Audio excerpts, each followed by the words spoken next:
شاربل مديا وبيف تي في إيرو ديسا أز وهفكاري من عبد الباقي حسيني اللي قال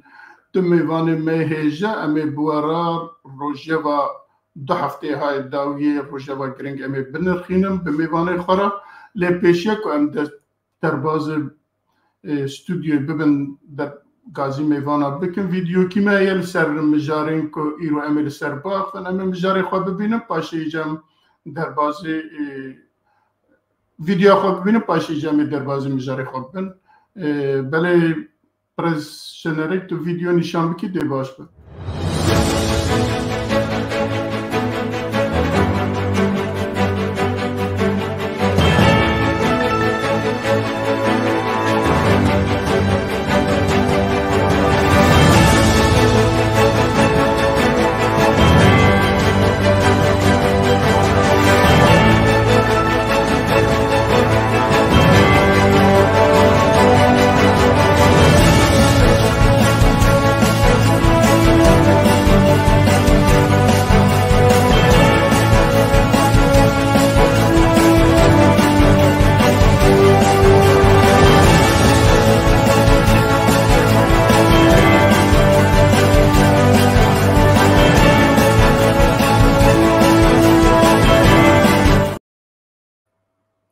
بله میوانی ملورن هم بخیر هاتنا سرچاوه هاتنا برز نجاح هيفو وبرز سيامنت حاجة بخير هاتنا ما مستعل باقي تجي بخير سرچاوه هاتنا متف بيشيا كان دست ببرنامه بكن ما مستعل باقي دربار بيبيوغرافيا هر دو میوانی مدهنك آگاهداريا بده و پاشيجي می دربازي مجاري خود بله كرم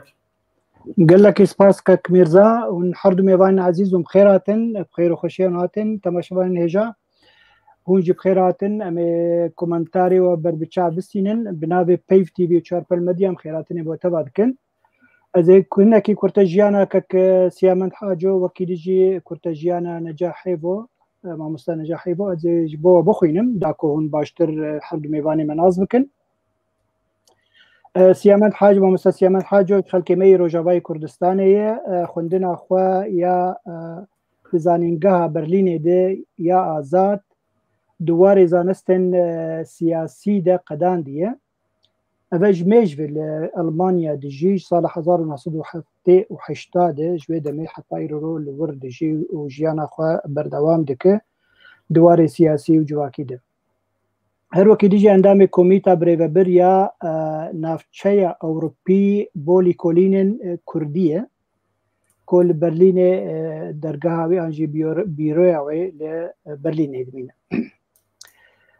دوی دما داوی دبو سروک شپولا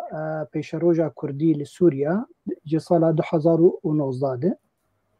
پشتی گویا کیتیک نابرا شپولا پیشروجه و پارتی آزادی دچه بو و بو ناوی بو شپول آزادی یا کردستانی دوی دمید او هاده مزراندنش هردو هیزاب و دوی دمید جی ککسیامند بو سروک و پارتیا نو پارتیا ناوی گو شپول آزادی یا کردستانی از بیدارم گوز ناو راست بخوین وی هر وکی دیجی دبیرو انکسی ده بیروک جبو انا کسی لجنیف ده لدار خستبو پیکانی بو داکو پیوندین سیاسی آنجی دیپلوماسی نابرا انا کسی و دولت اوروبا هبه پیک بینه هر وکی دیجی نابرا 2016 2017 پشتوانی انا کسی گلکی کر و بو جبو کاری دیپلوماسی و بو معانی زمان هر وها اندامن بیرو پیوندی بو ده انية اشتي وازاديه انية اشتي وازاديه يعني كرد وعرب هبره كارد كند هريمه ما جزيره ده او بو اندامي بيونديه بيرو بيونديه دوي هب بيبينه دوي بيمانه ده او دقل كونغرين نامنا تويد اماده بو وبو نورين كرد دورده هر وقت ديجي كاركي وي باش دي تفغرا كرديه سياسي اجدما بچوكاني حتى يرو داره بس هیدارم که کسیامن ده بود تشته گوجمر هات مگوت اگر تشته کم هبه ویش آخی تکار لیزی ده بکن هر وکی دیجی بله هر وکی دیجی درباری خوشکامی نجاح هیو خلق نافدارگ خلق باش و ناز کن وقت چالک بانا که کرد اوش خلق می روجابای کردستانیه سازی کوی بو جنن کرد هین او آنا سروکاوی سروکا هفگرتنا جنن کرد ابناوی رودوز تیناسین او سروکاوی هر وکی دیجی گله گوتاره نوی هنه بزمان عربی نویسینه ده مدیا کردی بلاب دبه نظام گوت بزمان کردی نویسینه که خوشکانه جهانا بس بعربی بله بعربی تنه خوندنا خوی طبعا اوجی بکالوریوس انجی بشلور گراد دواري ما فناسية ده ورقرتية جميجة اللي وقت بوكات كار نكري أو جانا لألمانيا دمينة و دنافشة كده كار ده كده قالك دناف قالك سازين كردية جو إيرو ألمانيا دمينن وقت شالك بانا كيد ورده پیوندی وید وارد هیه لیل آلمانیا کارکی باش دکر کارکی ده بیروه که بناوی MPU او جی گریدای خوندن آویه لور کار دکر وک کارمند ده تفگره کردیه سیاسی ده کارکی باش کریه و دریا سازی جنان ده هندره تفگره سیاسی کردی ده اجدما پیش به خطای رو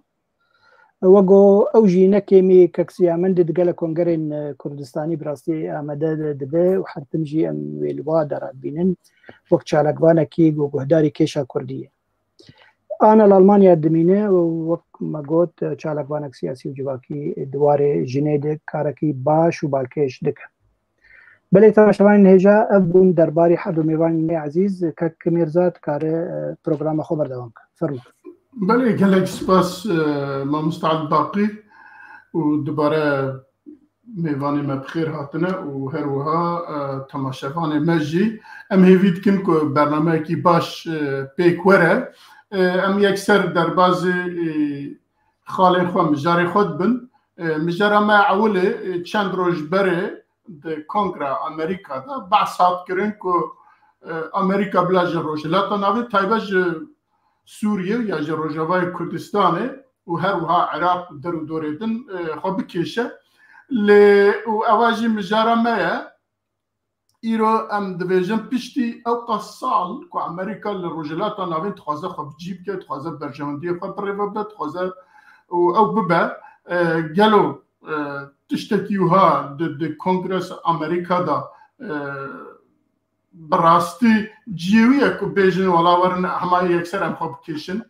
جوان درا که او قصه مصرف کرنه او قصه درو دور دیتنه او به تایبت لجیکی که روسیا هیا لجیکی که ایران هیا لجیکی که چین هیا و برجواندین دنیا هیا امریکا دخواجیو بکشه از وی پرسی پیشی برز سیامند حاجو کم جناب تا چهار بینه یا چهار پیش بین تکش بویا جبرکو دو کار سیاسی دا گلکی مجولی و حیاتا جیج در دور دنیا جی هیا هم چه شروعات کن براستی امریکا تخوازه خوب کشه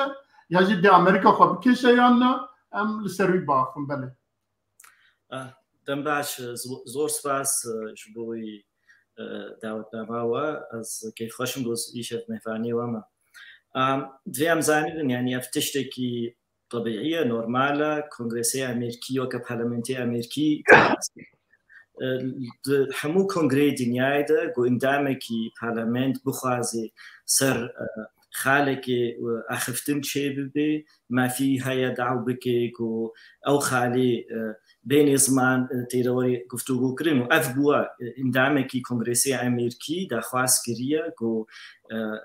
سر مابونا أمريكيا لشكري أمريكيا لسوريا كونغرس دوري گفتگو کرن و هاتي کرن وك أمزانن كتيدن داني دجي بس گشتی اندامی کنگرسی امریکی دیجی بون گونها خوش سوری وکشیدن یعنی از بهار دکم زیدتری هشتی گوت بونا دوی ام سوری دبمین او خالیت آنینا زمان هبونا ئەیرانیە هەبوونا داعش و باڵانس یا سووری بۆ ئەمریکی دەرکەون هێزا ئەساسیش دەربە ڕووس دمێنن ئەف هەموو سەبەب بوون بۆ هژمارەکە مەزن وەکەم گۆزەیدەی هەشتێش ئیندامەی کۆنگرێس گوتن دوێیان بێ ئەس نەشاش بم هژمار نەچەرێم دەتما بە 13 کەس ئەس باوەڕکم بووی کەسیرە بوونیە داخواست کرد بوو بۆ ئەمریکی خۆبەکشێنج بەرلۆژی ئەس باوەڕکم گەرەکەم گرنگیە نەتنێدا هەرجار کەسن هەبوون ئیندامنە کۆنگرێس و زێناجی هەنە دبێژن یامەدا گەرەکە ئەم خۆبەکشێنن سووری و نەبەس سووریژی چەند وڵاتی دیژی ئەمریکی لێ دخوازن گوهێزێوان وێ دێنە بن بێژن ژیانە لەشکەرەی مەد خەتەڕێ دەیە و پێویستی نینە ئەم باوەڵاتە لەشکەر باوەڵاتە بمێن و ئەف هەرجاژی هەبوون ئەف دەنگێ وەکە vê carêjî me dî dengna hindikin bihtirê endamê kongres û bihtirê endamê kongresî yê zênatiyê Amerîkî dibêjin divê em Sûrî bimênin û ew mijarê te anîna ziman sebebê esasîna hebûna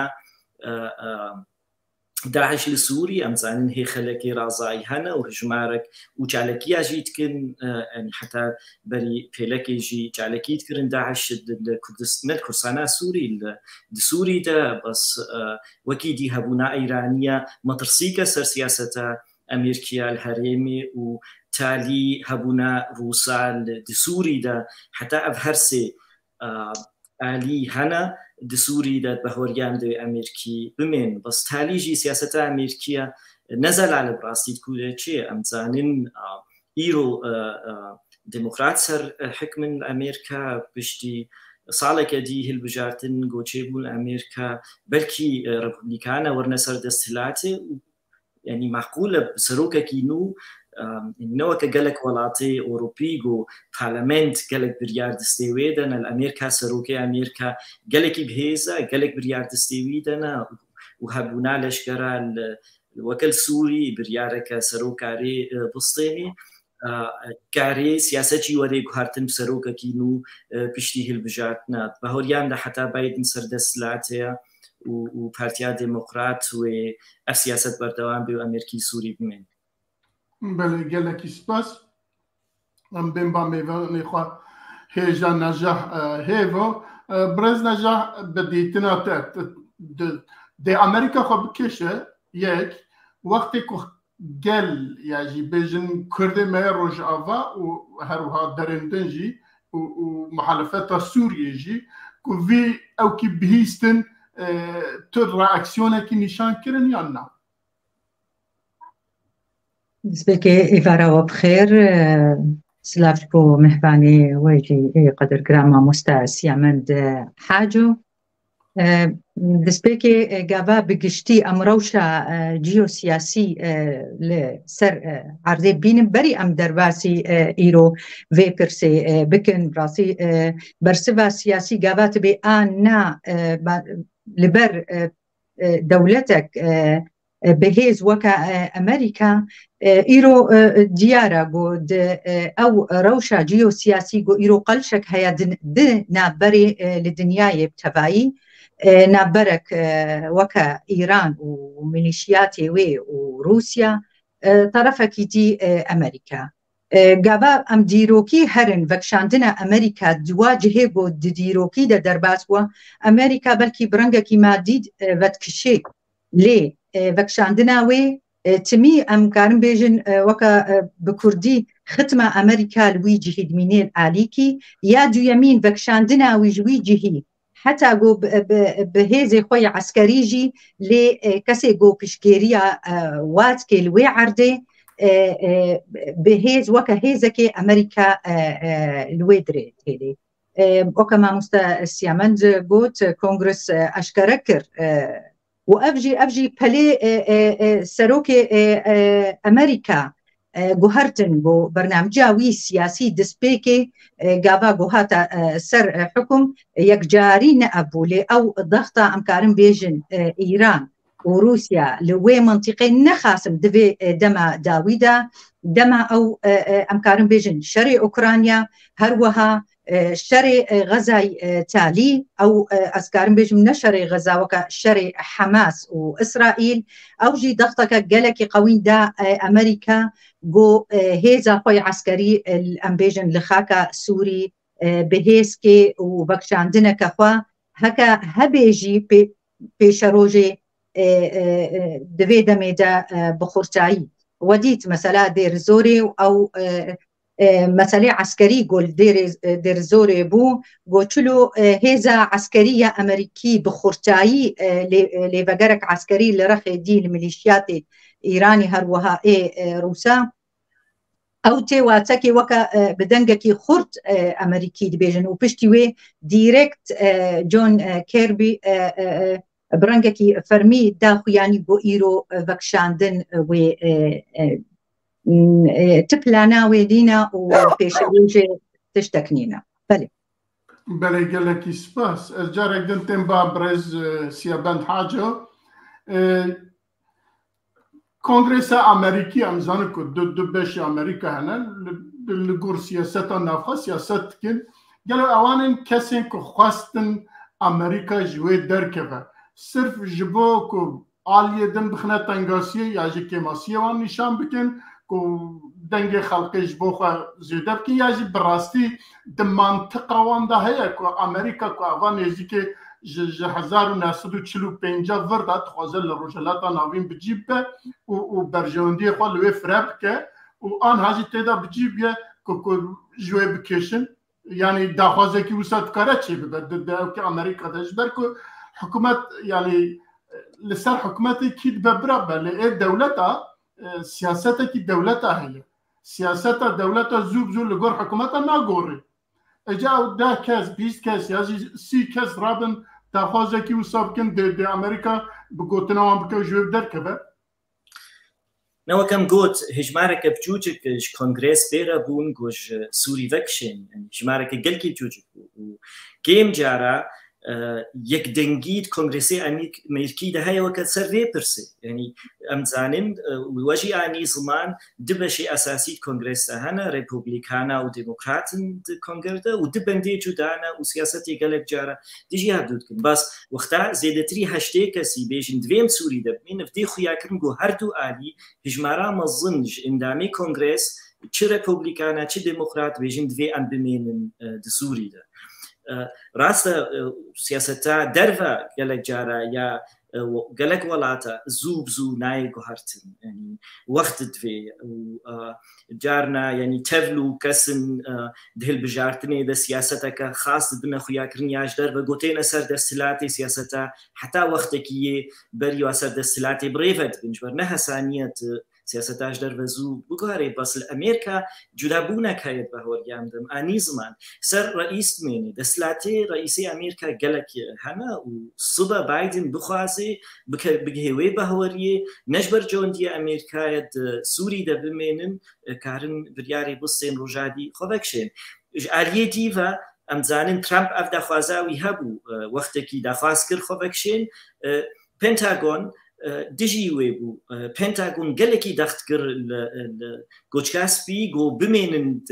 دسوري ده وسببك أساسي بو قالك جنرالي أمريكي هند كسنا اندامي وزارتا درفا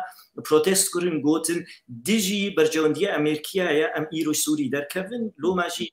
ترامب نرينا خوا قهرت أو بريارا قوستاندو ديسا باش ده وكم قوت سياسة أمريكا أزبهاركم دوی دواره کشاندنی ده وسازونای ستاندن جبر خویاکر دنگدانات کنگرسا گوش هر دو آلیا هر دو پارتی مازن ده امریکا هجمارک مازن خوازن سوری ده بردوام بمینن و جبر راسته جی بهوریان ده ابریاج جبر جوندی امریکا روجلاتا نافین گود سوری ده بمینن نبس مثلا داعش امزانن امريكي سياسه منداري امريكي وزارتها درفا نعمل السوري ديجي داعش ام هاتنا سوري جبوي ام شري داعش بكن نجبوي داخوازی کردا یعنی استابیلیتیت بین هرم اجبوی کردا نه سیاست آنکی و حتی ام زانیم سبب که اساسی جیگو نجبوی کردا هر نویدی حتی ها دانستانی دیپلماسی پیدر اب اداره ذاتی را بیش امریکیش بینی نکن پیمانه که سیاسیه و عسکری به حزب سوریه دموکرات هو آوازکرنا پروژکت امریکی حزب سوریه دموکراتی تبلو گود بین کنترل بهوریان د PKK حتی حد کی باز امریکی لویده نجبوی شر داعش بکن نجبوی مثلا کرداش بوی مافی کردا وری پاراستن باز هبونا وانا که حدا کی جید که برجوندیا کردا دو ام زانبن وی هبونا امریکیا بکار بینن صدی که برجوندیا ما کردی سوری دجی هبونا امریکیا سوری بله گلکی سپاس ما نستعل باقي أزورم باته أمريكا شمالية وشمال دركبة تمام قالك باش مسألة دركتنا وي وقوكك سيامل جيغوت مسألة كونغرس حشتو شارك ساقونا ويازك ساقواري وقت بيشنيارك بو لبلي حرتم أمريكا سياسة أمريكا سيجنالة كده دما قوفيتشتي دبيجي وازي دركب مش فلان دري وقو ترامب قو وازي دركب مجي سوريا دجي دي تركا هات سريكاني داغير كد يعني اف هي تشتن هنا وقت سيجنال هذا دنهف يعني طيبتي رو شرد ما برا اسرائيل وحماس قالك باندورك قالك مزنكر لهبونا امريكانر لهريمي تشل كردستان سوريا تشل كردستان روجافا تشل باشور وقوم دزانين حتى يرو تشل شست ود لشكرين اسرائيلي لشكرين امريكي هاتن بريندار كرين بلكي هاتن مكشتنجي جبر قالك يريش السرواتي كرين حتى يرو حفتي وحشت ايريش هاتي السر باسن امريكي تشل سوريا وتشل عراقي ديمك خسارتك هي يعني وتشتك هي ابجي بالا امريكيه دكشينه وبالا كونغرس دكشينه تشتكي دي هي بالكيش دبيجن دباسه امريكانا اللي حردو هريمان قالك آلافن لشكريتين دزين يعني درونتين دزين بومبيواتين دزين حتى بدرونه كاتيه دزين 862 دولار ودمي او خساره جي تشير ب 100 مليون دولار هاتيه دزين جمواج باسيوا افتش تحميد كبسر هف بيجي ديمك ابخلك شينن دبي دمي باشترو بحبونا ملور ليه بلي امريكا تجاري خوبناكشين تشما او مثلا داعش تنيه مثلا او داعش بهانيه جبر داعش نماي يعني هو ببين هاب ببنجي وقو هوال السيامن قوتنك كسن وايه برازايا بخليه رازاي او باندورك مزنتني او هاتيه شرد مع براوي وروسيا لسرخا كسوريا جبو هبونا روسيا قلزبك شر هبونا وي جبو بروجيا ايراني يا هلال الشيعي كوانا شيعي تنبك يعني هبونا وي وكي ديجي افكسن هوا داريا ويدك جي كردا مثلا تش بيشمرجين لروجافا بن تش بيشمرجين باشور بن وتش حسدي لروجافا به دفي واجب باريس جبر اف بيشروج دبن او دكبن شون على شكرن امريكي دوي هريمي دي دو بارستنا برجواندين امريكي دور ديمك امريكا تجاري اللي او دبيجي زي دركبن بري انا ترامب جي زي دركبن درنكت لقلقو هبونا وقت لشكريج يعني قام هربينيا بين زمان دو حزر لشكري العراقي ونحصد لشكري لسوريا او نهج مارك مزنه يعني او كارك كنترول حردو ازمانه جي بكتش سوري بتش العراقي به بازمانه بلا فريق كنترول بك لي هبونا وقت مروف وقت لشكر لهندري وحردو اري سيمبوليسكن لي بلي هبونا قال لك وقت استراتيجيك كي بنر قال لك مزنه وهي جاي او تجاري وقو كونغرس اندامي كونغرس جود جو هاجر ام دركه من سوريا ام وقت دياريك مزن بدن ايرانيه اجبر بها تجاري ازبنا باورم جو دركه وهبونا بمينه جبر جرك هاجر دركه بيجي او هو داريا با كرداب كيماني ام كرد ام يقوم بشتوانيه ويدكن او جي بشتوانيه هبونا مدك انجمت باريس رنگا كيج رنگا وقال لك حوالي خوجي وندابك اگر دركبه برنگكي وا دبل تجي انما دركبه انا بتايبتي في شرق ودنا برا اسرائيل وحماس شدبه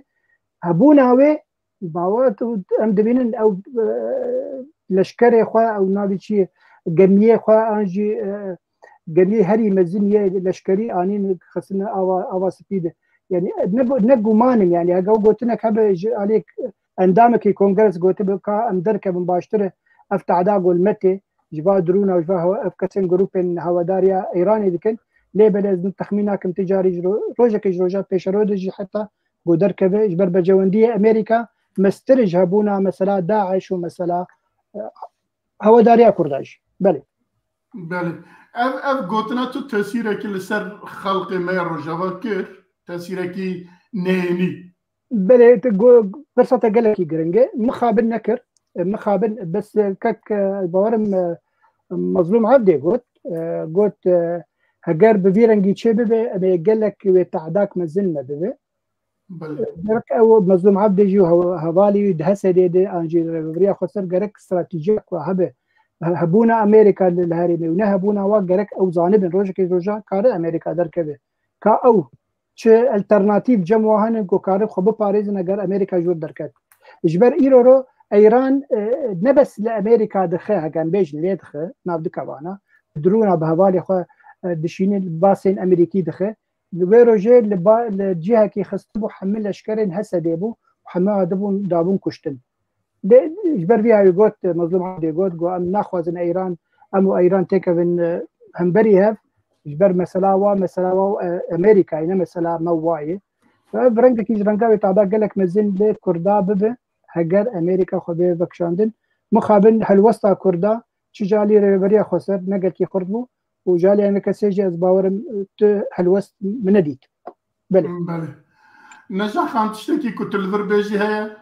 جريدن ما فيها خافتني بدمته نقطك هي دصالة 2019 بقي أمريكا بكشاندنك وكا هيزا خوي عسكري عراقي برا خاكا سوري لنها تواتي هبونا أمريكا عراقي وحتى نهاكي وديارة جيقو هي بردواما مثلا قصدا ابتشتكي قالكي بالكيشه باش ما مستا عبد الباقي سر اخفت ايرو مطرسيك هي براسي يعني ودانا يعني برنجكي جرنجا اد بيجم نوكا هيفيك مظن اللي بشتي ام بيجن قاغتي سياسي جو ايرو لب كتنا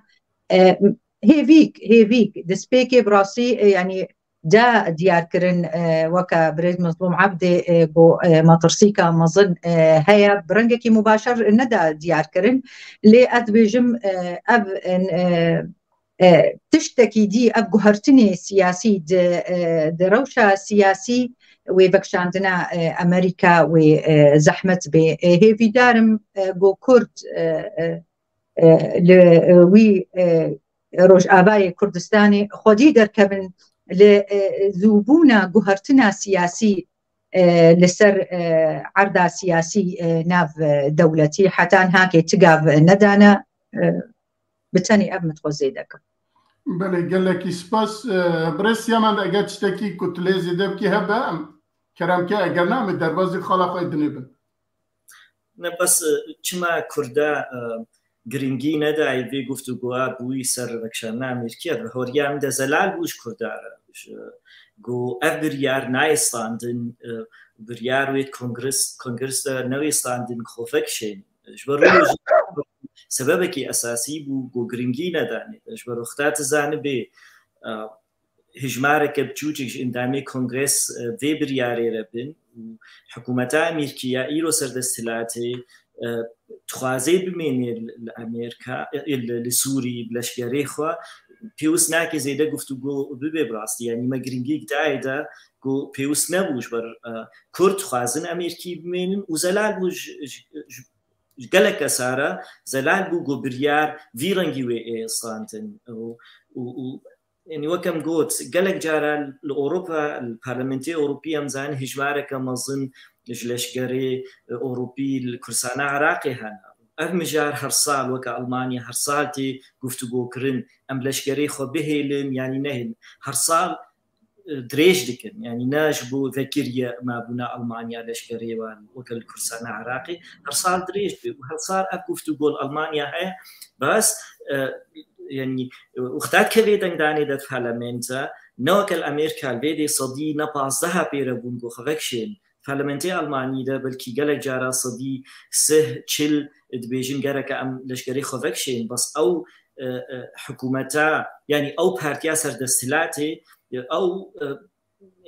قالم بريد بارلمنت وارنا يعني صديقي ماي بينجو يك دنجي وانا وهرجار صديق زي دري بينجو يك بيجن دوي ام بمين الكرسانة عراقي بلاشكري خو جبرولوجي يعني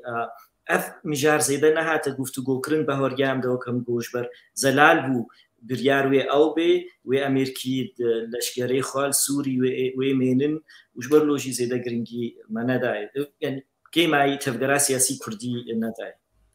بله قال سباس كاكنرزاد ما مستعل باقي تخوزات تشتاق دم بيجا كرمته والله تشتكى وقو دزانين يعني بيدا ما داويجي ريشي باليوسخانه امريكي لبغداد كرن افجي باندورا قال لك يمزن لخلك امريكي كروا ريشي باليوسخانه ما دكن بيرنج كي رنجا يبر بيها او هالوسط تستندل تشتكي ديها يعني امريكا ازباورم تجاري هرم درناك مثلا وتركيجي او باوريا خرد يا امريكا بتركي تنيه او دزاني جو بيشتا خو بدي تركيا كاره بهوال بند روسيا وبجي تعداك مزن دك دقلكو اندامك جنداميناتو لبلي او سياستها براغماتيك لجم تركا قال لك امريكانا دو ترسينه يبر بيها الورد منه وك قلتلك مي جاليريا اللي بيداقو قال سرسري تركا بلي قال لك سبب امريكا هي اكو امريكا اللي هلبت ما باسكر ده 1945 فروا امريكا اللي هرم تخزل اللي بتجي ببا وان هاجش خراجي كي ديتير بتشما شوي دركه ازويت ناجن اجبركو سياسه امريكا كنت خزل هر دري سلطه لهر دري برجاندي هبل هر دري اوي تجارته هبل دانستاندنه وي هبل جبوي جي تشما شوي دركه ايرو تايبات ايرو از قويتي ناجن بله كتبت خازن به کومنتار هوار ماهی شیخان اسلام ورج بو همي كسن تماشوان يوغوسلاواج مرشينن يوغو کومنتار خو او دبيجي يعني وقت دبيجي زي دركه بمجي او وقو بري انا 2019 دبيجي دركه سوريا تشوالي باشوري كردستاني اگر دركه ديسا اگر باشوري كردستاني الور بجيب بله سباس بله لازم تبني ككرد يعني سياسة أمريكا باجتهادنا أوباما راستي سياسة وهنكي هاتا هارتن هبونا وجدرفا أبو أوباما كسك جوابو رئيسي بيشي بوي أمريكا دو يعني تركيز ذكر سر سياسة نافخوي ونياج درفا بري هنجي أمريكا قلق رنجيت دا سياسة وجدرفا هبونا والقلق ولاتي جدرفا اوباما تخص سياسته كدي بكي براستي اوباما او بو رئيس امريكا قد دوي ام لشگري خو حتى جمهوري نقو يعني مجبوري بي چنابي لشگري من ولاتي دي هبن دوي ام فگري نمالي و بهوريام ده گو سياسته سوري ده ايرو گو فيالي ده چو گو دورا روسا زيده بول سوري سببك أساسي دوختي أوباما ده أوباما نتخص تدخلي شعوني سوري بكي وسياستك قلكي بطرس تعفيت قافي وي هرجار يعني قافي تعفيت تشتي أساسي أو بو تشينابي درباسي ولاتي دي بن لشكري حتى جي وري أم لشكري درباس نابن فا ولاتيها مجبور بوتالي دوختي أوباما ده درباسي سوري ببي بس يعني اوباما براستي جارا پیشی بو سروکک دهات سر دستلاتی گو گرینگی وصا زیده ند سیاستاش درفا و هبونا او آنی زمان هبونا واش درفا بلشگری بمین گلک جها الدنيا حتى جد هات خست وكيم بكي بله حالك هي ما بوبورا برسا ما مستمعي مديت امريكا 2019 قابا فكشاندنك ازنابج متى فكشاندنك فعلي وكسر عرضي إيرو وك ازادي كي هي حكومه بغداد لإيرو فكشاندنك عسكري لوجستي خو فكشان 2019 أو وكا مثالك معاني ما قلت يعني أو ناي واتي قو إيرو بريارة أمريكا سر ويخاكي وكا نمونة آني دي عكس بوجي ديسا فقرها أفتش از بيتش تيزان بله گلکس بس از بخواه پیش بینیا من اوه که سوریه بیجم با آواکی چاره سر جیبو مثلا وی دیسا جی دی امریکا جوی درنه که با آواکی دلوی به ایجا چواد به ام لیب نیرم بله گلکس بس ام در بازی خالا خواه دودیا دبن مجارا ما دودیا هون زانن روسیا هر دمکی جارکی خوازه که اسد و ترکیه لهف بینوره وانا نزیکی هف بکه که سیاستا خوالوی بکاره بدومینه از امزانو کن ها تنگاسیه ده جبر شر اوکرانیا جبر شر آلیدن به اسرائیل رو درو دوره ده راجی و آبوریاوی بخواجی گلکی خرابیه روسیا لروسیا تخوازه که سیاستا خواهد نو سوریه ده بردوام بکه به پشکریه که ترکیه و اسد لهف بینوره با آواکی که او بک و امریکا جوی در بخه ایران و اسد و ترکیه به هف را بکاربن و روسیه به هف را بکاربن و داره اداره بکن لگور خواه بریفه ببن ایجا واروجه های داویه جی دیسا تشتکی در او که وسط که دانشتاندنه که بریفه دبه از خازم دیتنه واجی لسروی بگرم که برز سیامند جنابتا تایبت نها دشرکی کو اسرائیل و دشرکی کو اوکرانیا و روجلاتا ناویندا کو او قص او سیاستکی کو بجه هرش شر و پفچونه روسیا کو هر چند زانه کو ترکیه هم لأوكية لناتوية هم بأمريكا راية هم بويراية وهم جي بعواك جي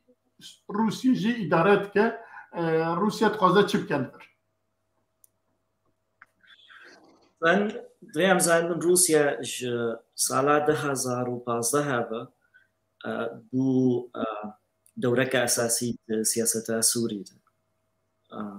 حتى هنگی امریکی بون بس وکم گود دسپیکم گو روسا دید گو براستی اوباما سیاستا امریکی سوری ده گلکی بیدنگا مجال دانا روسا گو بکفنا رولک اساسی بلیزن سوری دم زن دسپیکا شورش ترولا روسا نبود سوری ده بس امریکی روس مجبور کرن رولک گرینگ بلیزن براستی نهبونا أمريكية سوري ده سياسة سوري ده هشتم روس سوري ده قوي أبيك ياد دوا جدسبيك بس تخوازا روسا أو دوش قرتيا رجيمي بكن ورجيم سرت استلاتة يعني أمزانن قونا روس بانا يعني سالا 2015 نظام ندما سرت استلاتة أمزانن سيرب بيجا أبي سوري كتبوا بن كنترولا ريكبرجا سوري ده بس هاتنا روسا بهاتنا لشکری روسی روش یک جار هاته گوهرتن ایرو سیر بعرض سوری بن کنترولا رژیم ده آریکاریا روسا الآلیه دی ترکن یعنی یه همبری رژیم سکنین یه پیشگرتیاری که بریا سوریت کرن ترکن و روساش دسپیکه و تخواست تركا قريب دي بسياسة خذا لو ماجي أو جروبا أستانا جفيني أستانا تشيبون كي دا حاضر بن روسن أيران تركن و حتى حدكي نظام بو يعني جميش دا خوازا تركا أو براس يا روسا أو تركاني زيكي خبكن كيماي سياستك هف باش سوري وبريفا ببن وكواني زمان حكومتات تركي نيزيكي نظام سوري بكن بس روس نسر كفتي ندوي سياسة أخذ صالة 2016 روس في محاولات كم بس إيش بنينا سر كفتي نجبر برجون دي روسا وتركا ونظام سوري جف جدانا علي كيف يعني مشكلة نظامات حكومتات تركي جميع نظامات سوري جعلی دیو ترکیه دسپیکا شورشید بشکرتیا ریکبریت که هکا ریکبری و کمانی زمان سال قلص به بس ائتلاف بین کنترلات ترکیه حکومت ترکی بشکرتی دیده و از باور ناکم ولو حسانی حکومت ترکی نزیکی نظام ببیج علی دیو شرطي نظامي جي ترك نحازرن بيك بين شرطك نظامي أو دانستاندن ببن في تركج عرضي سوري دركبن بس أزوي بهورية دما هبونا تركا د سوري دا لشجري وصا حساني خنابك وحتى ترك د سوري دنا ولو حساني أف نيزيدبون بنظام سوري رچينا به وش آلية ديفا تقول تركيا بناتو ده راسته تركيا بناتو ده بس هرجار رولك خاص يا تركيا بود ناتو وانزانن افغانستان اجبوي سويد وفنلندا درباس بونا ناتو خاص ريشي تركا كرن بس ديساجي جبرها بونا تركا دناتو ده ونيزي بونا واج روج عفاف وينولو حساني به براستي نيزيكي رژیمه ببین یعنی روس کاربن بهلن تکلینا باش یه ترکا و نظامی ببین بس سبب اساسی کنابن برجوندیه ترکا جدانه جی روسا دسوری. بله گلکی سپاس برز نجاح از بین باطن یعنی روس دزانن که ترکیه حتی برجوندیه هبه اوج جروجاوي كردستان عفريني وسريكاني واندرا درنكفه والرجيم السوري جي دبجا الا برادر كفه روسيا جي تخازا باواكي وانا الهف بينورا اي ابا ممكنه يعني دافازن كو روسيا يجي او كين كو روسيا نهت خازا ابا دمك يعني كن نويه جي 2016 حتى نهاوي تخازا كن هنيزيك les 10 s'agit Türkiye ve Kroatya Türkiye bağavaki hem NATO radleyze ve bağavaki jip Rusya radleyze zanek ve Rusya dışarı Ukrayna'da geleki kalspiye dikarevi bağavaki او ki şarap kar bine vere u döveda jip bicibe elbette çunaviya Afrini ve Serikaniye jip disa bi izna Suriye Rusya bu lenha jip txaza روسيا تشتكي دمك وانا الهاف بينا ورا تركيا جوي درخه ابا ممكنه بري از درواسي برسيبم بيسا از بيجم برسيم اباكرنا يعني نريني مني شخصينا واباكرنا سر مسألة رايا قشتي وهروها قهرتني ناب دولتي ديار بو از دسبيكي بيجم شو معنى الجوري في جهرتنا جود بي سر عرضي برا أمج مجاري دركبن جابا إيرو ريجيما أسد تطبيع بيرد بي برنجا كنزان بكردي تطبيع لبجرك بيرد شيد بي جلاي وكا جامعة يا عربة بفيرنجيها جابا أب خرطاي ددي جابا أم سورة خوشك بكن بلكي أم بيجنا يان أم فتوكي شو معنى يعني دبي مديت ددما داويدا بشتي شرق أوكرانيا أو بدنجيا موسكو حكومة روسيا جو برنجكي فرمي برياري جو حكومة تركي دا إيروبين سروكي أوكراني برنجكي بهيز جو إيرو تركا ديركت وتسليمي حكومة أوكراني كر وكما مستسياما جي قوت مثلا درباسبونا سويد لناتو بريارة تعليل الناتو قابا تركا بخورتاي قوت قو إيرود بي أوكرانيا جي درباسي ناتو بي برنجكي أو بدنجية حكومة موسكو تيواتي قو إيرود خوازي فليكك وكا ضغطك بكي قو ريجيما أسد وحكومة ترك بكينيها ومديت بيماني قول أسيتانا تشيبون برنجكي خورتي قو روس بشجيريا وبيمانا كر تبلي أنجامي قو جوي بيماني دركت قو حكومة سوري برنجكي خورت وكما مستسيامند قوت دا ديار كرين قو إيرو وكب عربي بيجن سيادة سوريا روشا سوري بقشتي عرض سوری بگشتی ایرو تشتکی خطک صورة تایبتا لی سیاست روسا از بینم او سیاست نرمه او سیاست گلکی هاج هبونا خوا لوی خاکیش بو ببی ضغطك لسر أمريكية نخاسم إيرو لآلية روجآباي كردستاني تركاد دتشت قوتن قو إيرو مثلا تروري قو أو دبينين ترور القوري ناريناوا قو إيرو مثلا خطيوي حدودي دكي جهة مطرسية ياد دوا أزما بنابرة يعني ديارة قو إيرو ترك أزما بنابرة قالكي بخورتایی تینی سر ماسای ناب دولتی و مگوت رژیم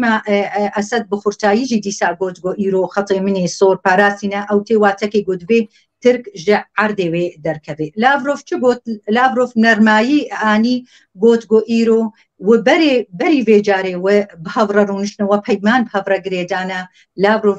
دا دیار گو ایرو بگراندنا و جو پیمان اضنا او تشتكي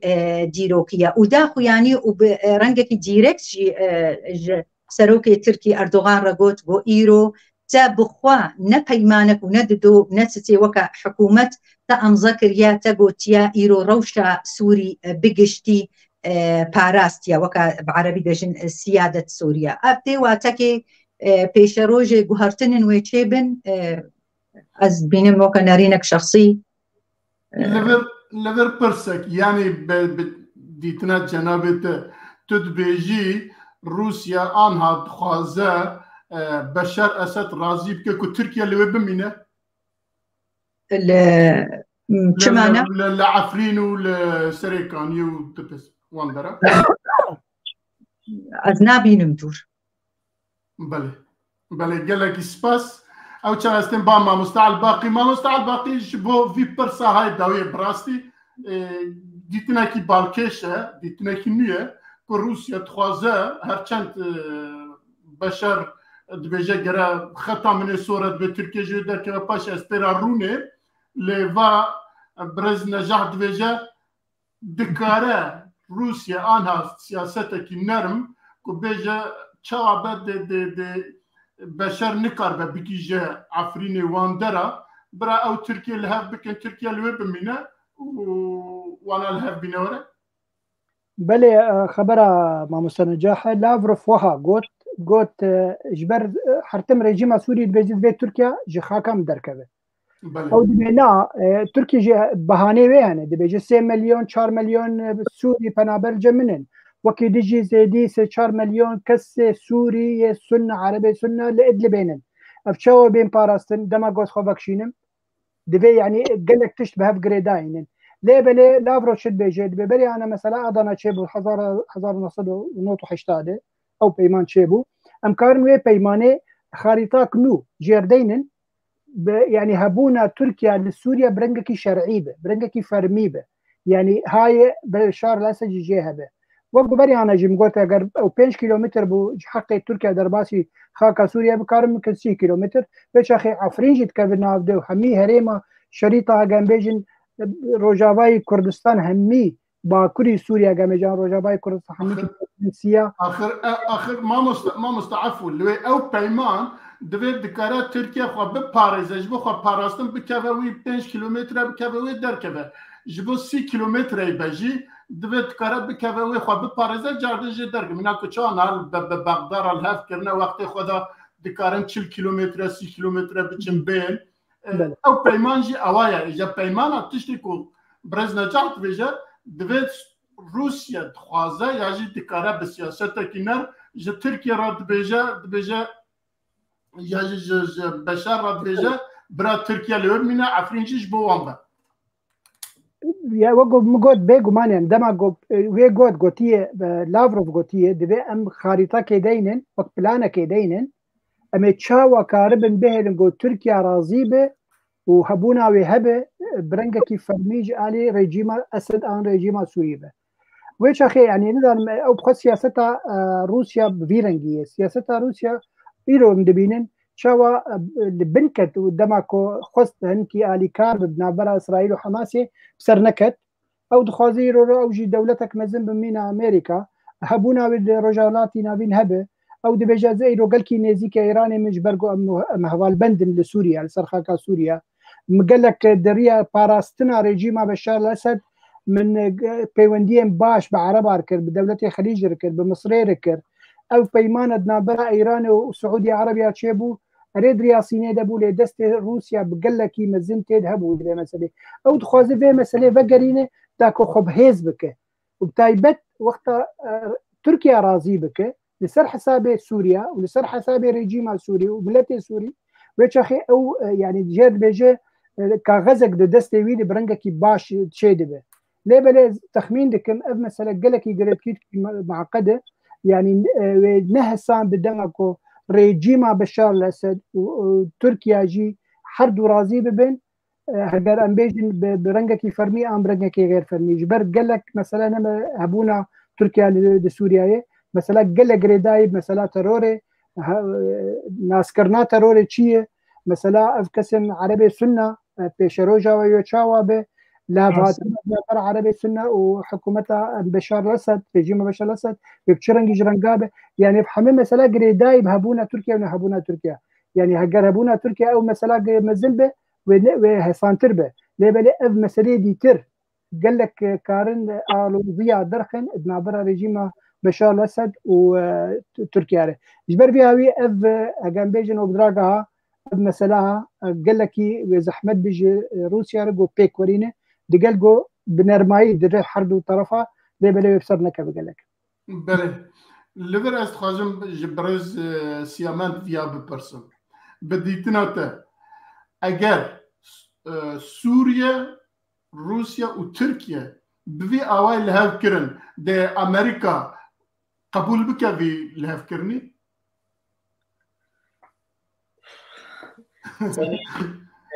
برسك قالكي زحمت بله امريكا نوكا دسوري دا صاليتشوي نوكا ولاتكي زلهيز قاباتا بيش يعني ميزين بروسيسات سياسي يا كو الجنيف ريفنتشي تدورة أمريكية تيدانينا وتدورة ولاتي روجافات تيدانينا روس دورك أساسي بليزن حتى مكتبة دمستورة دوختي خود إنها بيترسون هرجار روس دورك أساسيها بود مكتبة مسؤولين تويك بوي سوري أف مشكلة أساسية براستي كو أمريكا ميدان شو صار هشت لسوري هبوناوان السوري جي ميزين واني زمان يعني صد لشكرتني ده سوري ده هنا براستي يعني نأو جرانبونة كده سوري سياسة درفيا أمريكية أزبه ورم هكا لبهاتنا كوكوند بيجن تبلو رحمته ببي برجوندية جدا هنا هرسي علي برجوندية جدا وزبهور ناكم برجوندية سوري بقنات وبس أم بيجن جوي برسراته بدن لبهاتنا كتشيبو أزبهور ناكم أمريكي أو هيز هبي الجموع أو دافاز جموع هبي هم بريوي تشتكي بكن تشبر سياسة أمريكا ياش درفا جارنا كابنا تابيجن راسيك ماتماي يعني كي بهور ذكر نقبينا حفتي كي برياري بسطين خوش أفغانستان بكشين أفقو يعني تبلو بهي صالة أفغانستان ما بمليار بحرة خستبونا أفغانستان ده وجوكي يعني نقبينا حفتي كي بريارستان قوتنا مي خفكشين جبر أو طاقة الجموع نبو براستي همبري طالبان بسكنن أو طاقة الجموع نبو يعني أفغانيا بشكرتيا جروبي ديمقراط بكند أفغانستان تفلقوا أو نبون بس مشكلة سياسة وابو نبون جروبي جبوي ديمقراطية بخازن أفغانستان بس خكشاندن تفلو دهي صالة الويدة مابون مليار بحر خرج كربون جبرلوجي أزبهور ناكم هكا بلا فاتنا وقوتشي بأمريكا هم بريوي قاربن تشتكي بكن بله قالك سباس اگر تشتكي دم تنابل سرفي مجاري ام فياجي لفر بقدنا درباز مجاري خوي دنه هرچند سرفي مجاري هناكي برس هنا اللي دي ساجي امي داويه دا اگر بكربا امي برسوان بدن خسكا ام برسا في كك رامان رمان دبیجه بله دبیجه دف جو کی بردن کرد دیچ بکن کرد دیچ خوازم بله براسي قلت بالكش اگر هاتو تركيا وريجيم بشار الاسد لهات كرن دريا روسيا وايران بيجو مال ايران جيرو او خوازن حرشار دولتها كان بيجن ما بكبانا بقين وببن هيزك يعني تعداك مازل امريكا يعني برجونديه امريكيه ويش اخي تعدل هواداري كسل امريكا جدبن كرد يعني وتعداك هري مازل لبل ايرورو جرك وقم قوت ريبابريا خسرانجي هسدي هزن سوريا ديمقراطيك جرك كاركي باش بكن يعني يقولوا نمين البندي تشتاقو تشيب باش او تشما موانا كر او قالكي نزيكي رجيم بشار الاسد يعني كارن بيجن برنجك جرانجا هجر هات وبيمانك نابرا خو تركيا تشيكر كاوي بشروجا ماتشبه كا اميد جبر الهمبري وتشبن ام خلكي وي سوري كامي رنجك برنجام كارن بيمانك بن بري بيوي بيمانه بيمانك بور بكن داكو تعدا مزن منك ليه مخادم زان اگر باشا ما مستب تمام هسه ده نابجه بو انا كسه نابجه تشتكسه انا كسه هي ما انا كسه تشتكسه ناك لا انا ايرو تشتكي كك ميرزا ايرو وقو بيجن كسن هيزن لشكري او يه خديه بريارين خديه قوت اگر تعداك مزن لكرد روجافا به وين السبيلا به بالوي لشكريه به او كسن حشتي حزار لشكري نهجا بيجن هسه دهني والوابد وين الخلكي سبيل به انا كسي نابجه جبر يعني جنب بيجن بفين نبين بيونديه بتركيا دريا كواليشوني هي يعني او نابي نقلكي درد وك سوري وك ولات وتركيا وك جيران لهبكن لبيشروجي برنجك جرانجات تعدل كل ملتي كردنا يعني كان فيها الوسطى بستينن وكارن بيجن قرق بيجن كارن فيها الوسطى بستندا ليه مخابن سياسته وقالكي نرمه وباسيفه بله بإذناوة كرمته تشتكل كيف باك زيدك بيوستا بيدي يعني إدارات من كنترولات بيدي دا ونظام لفحاتنا كيف يعني دانوستان نابكن أزبه ورتكن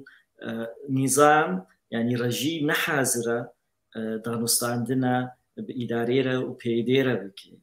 قلق جارة آنية زمان بشار بخوجي آنية زمان قوتية يعني لفحاتني ما هبون الدسبيكا شورشي بي دي بيكا كارا لفحاتن أو بو وقتك دمكي ورنا هريمي تسليم يوابكن بشتي أو أزمونا كتني دا نظام بشتي شورشي ودوفرا ديسا تسليمي نظامي بكن بس أو لفحاتنا هبو بي دي و بيكا ناين السريب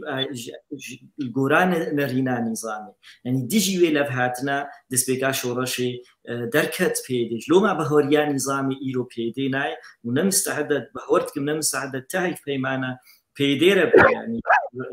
بشتي أمريكي كت نصر خطيدة بيدي وراس بوجي بهوريام ده تبي وستينا دي هريمي ديسا تسليمي نظامي بكي بس جبر نبهوريا جماع بحث ببيدي از بهورناكم بيمانة كي بإدارياني بيديرة بكي نظام بله گلک سپاس ام در باز مجرا خواه دنید بن اگر تشتکی دن تنبه بله ام هاتن مجرا خواه سیا تفگرا کردی لروجاوا ده سالا 2023 ده چب دست بسرخست دبی ام هنه کی لخواب بزبرن حتی نامه در خبر دا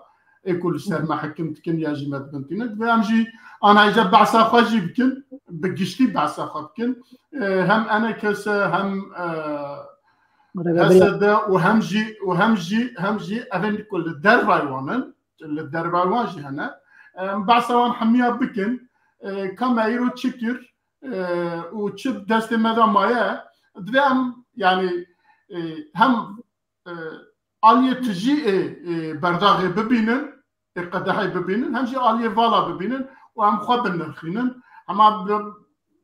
تما با برز نجاح او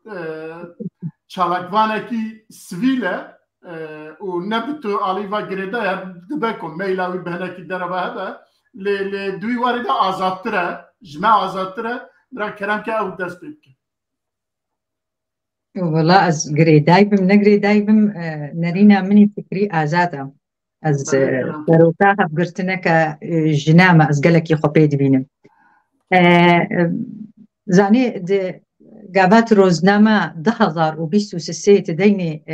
دچه تفجرك سياسي لدنياي تدب بشع دبي بشع يكمين برنامجي وي سياسي ايد هندرو دا ايد هندرو وي تفجري ويادو يمين قابادو وي صالي دا برنامج كي وي وكا برنجة كي ديفيجن انتخابي جو دوي صالي دا و 2023 زنگين بو صالا كونغرا بو صالا مؤتمرات بو جكوردارا برنجكي عجيب وكا بوتيا 2023 زنگين بو ايرو ديارا جو وكا ريفابريا خسر وكا آلية دستهلات ام دستبيكي ام بيجن ايرو او جهة جو وكا جو حمو حكم وكا حكومة فعلية ام بيجن روجابای کردستانی ایرو حکمکی یک بندید که بو ایرو تفجرک سیاسی وقت آنی زمان ما مستا بو دوری بدیاره سیاسی بگشتی سر و خاکی هیا اب قابات بگشتی نرینا و سیاسی ت وما قالك ما بحساي كر مثلا امريكا وايرو هيزاوي عسكري وغريداني وي وبيشروجاوي يا سياسي ايرو روشا جفاكي يا خراب ايرو جو بهترين ام از وكنرينا كشخصي از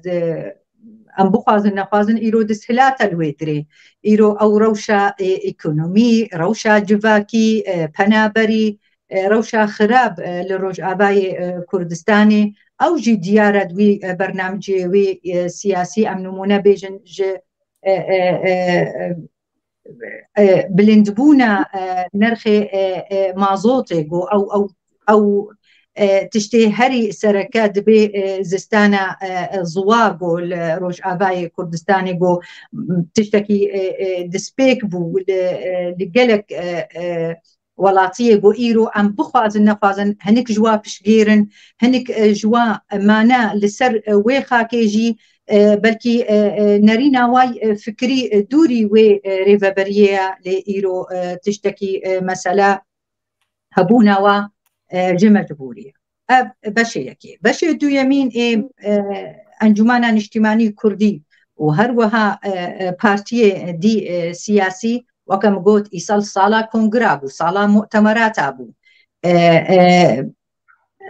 أم جنيفي دسبيكن 2023 بتشتكي بقلق غمديني وكنرينا خوي شخصي دي ساز بيجم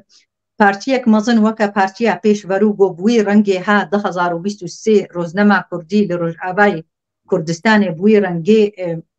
يعني دل شكستيكي قالك مثلا رخنا كلمة باشا إيرو ديمقراطيتك از بهبونا قلق بارتي سياسي بقرق تبقر وكاب عربي بيجن تعدد بارتيا يان تبقرا لدفي دما حساس دي بارتيك وكا دفي بارتيكا وكا بيشبرو تي جهي غمجيني انجمانا اجتماعي كردي وبارتيه وانجمان بقشتيجي بحرا خوجي جوا بريارا بر از دبینم بلکی نرینه كشخصية بس جبو جوهرتني إيرو توافقك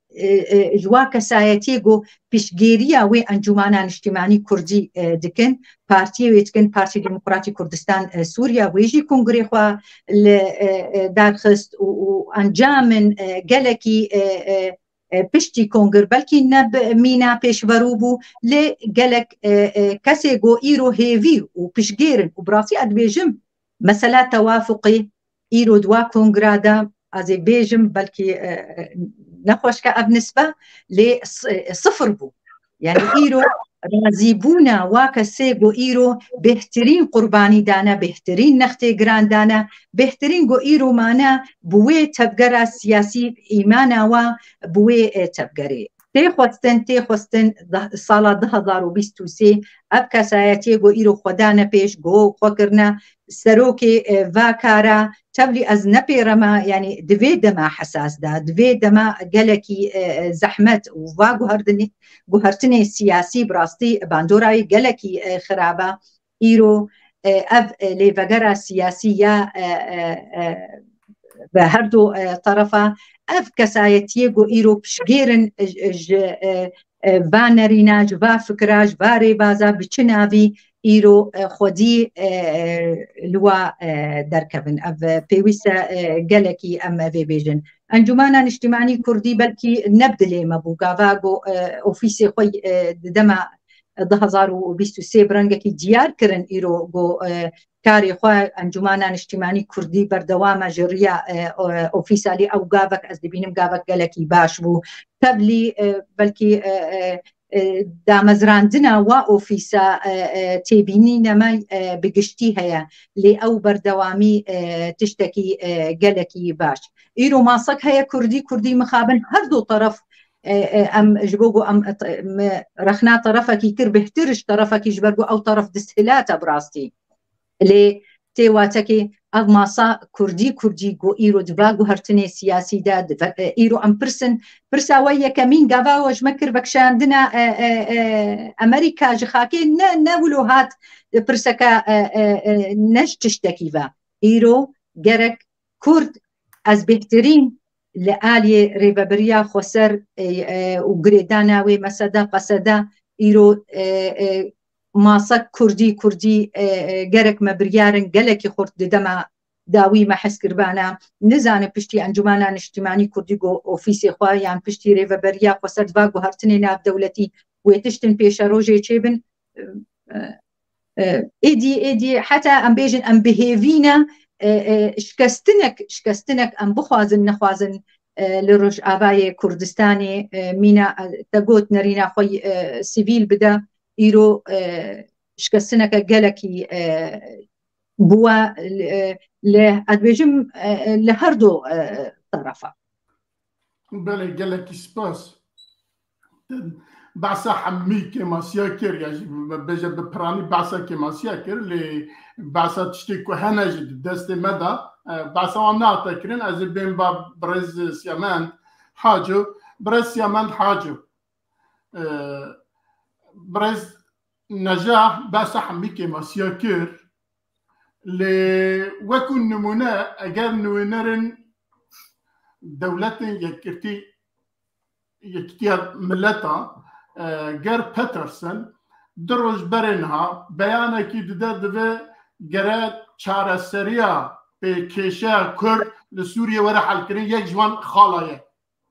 اوا بالسري خوا دست كفتتينينا كو جر بيترسون اوا چند ساله در برسي ويخ بشيه وتشتكو هنا غوتيا ود جويني وان داجي تشتوسا ناتيا زمان اوا يك دویا که ام بنرن قنبه دوی درده به کردی تی خبردان به کردی دبستان هنه و به کردی اوکه باش خراب به قاسی که برز نجاح بحث کرد که ماسیبا دورکی هرمه که هیا که دبن دست کردا دایه گلو ام وی آلی ببینن یا نبینن دوی 2003 دا که 23 دا که ام بحث کن که چه دست مدامایه زور سپاس به هریم دا توالات به ملت ناینا آبا کرن و افا سیامه کردستانا سوری نابنداما بری ده هفتیا لی پرسینک چیکر الجزيرة هرما هجمارة كمازن غور كردامايا جبر عفريني أمتزانن صدي سهتني كردمانا الجزيرة دور شغلي صدو بينجه بولدي مالي برسينكر هجمارة خلقي بري شوراشي خلقي كرد دوا قندادا چقاس بو إيرو چقاس كرد صدي گوراوی لی پرسیدم صدی 85 کرد کردستان سوری و گنده کردی درکت نش دروی کردستانی یعنی چونه کردستان عراقی یعنی چونه کردستان ترکی یعنی اروپا یعنی لبنان اف کاریسه اشمر هم بری وینا که گنده عربه او جي بشك جلي برسينامه صدي حفدت تاني عرب دركت افتيت شواتي يعني جو هجمه كرت نامين راسته دستلاتي بس وقتكي او دستلاتاتا قلسه وقتها ملطيت العرضين فين ببرسن سبب شنا جو خلق درت كبنج كردستان سوري ما قالك جارة اني اسمع سببي اساسي بيدير بهوريامدا مسدي او كسي جو هريبي ادارتكن او سببي اساسي قالك بريارهات نستاندن ديجي برجوندي كردي سوري مثلا لشكرجانة شاري رضانا زاروكا منهجي مدرسي ينو او بارتيكا تاني او تاني دوي هبي نريناوي تاني هبي نديمقراطيا هريمي اف سببي اساسي نقو خك باصانا وسبب بي دي ومسدي بي ان دي بيتشنا نافيوا او سببي اساسي مشكلة ما يمظن جو ايرو بيتشاوا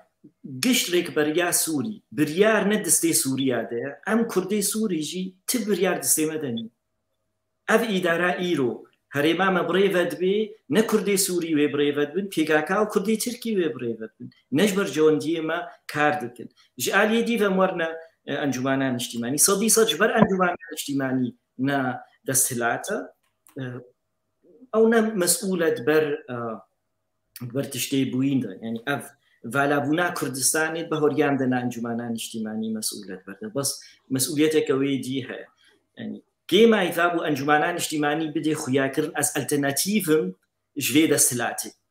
از هيزك يعني تفكرك جروبك سياسي ام لف هاتنا ام ديمقراطن خوانا جحقو صلاة 2023 صلاة مؤتمر ابو اف سال كاريسه بوش كردي سوريا مؤتمر يكجيكي خرابتر مؤتمري بارتي ديمقراط بارتيا خوها نجاح قوتي ده حاضر بو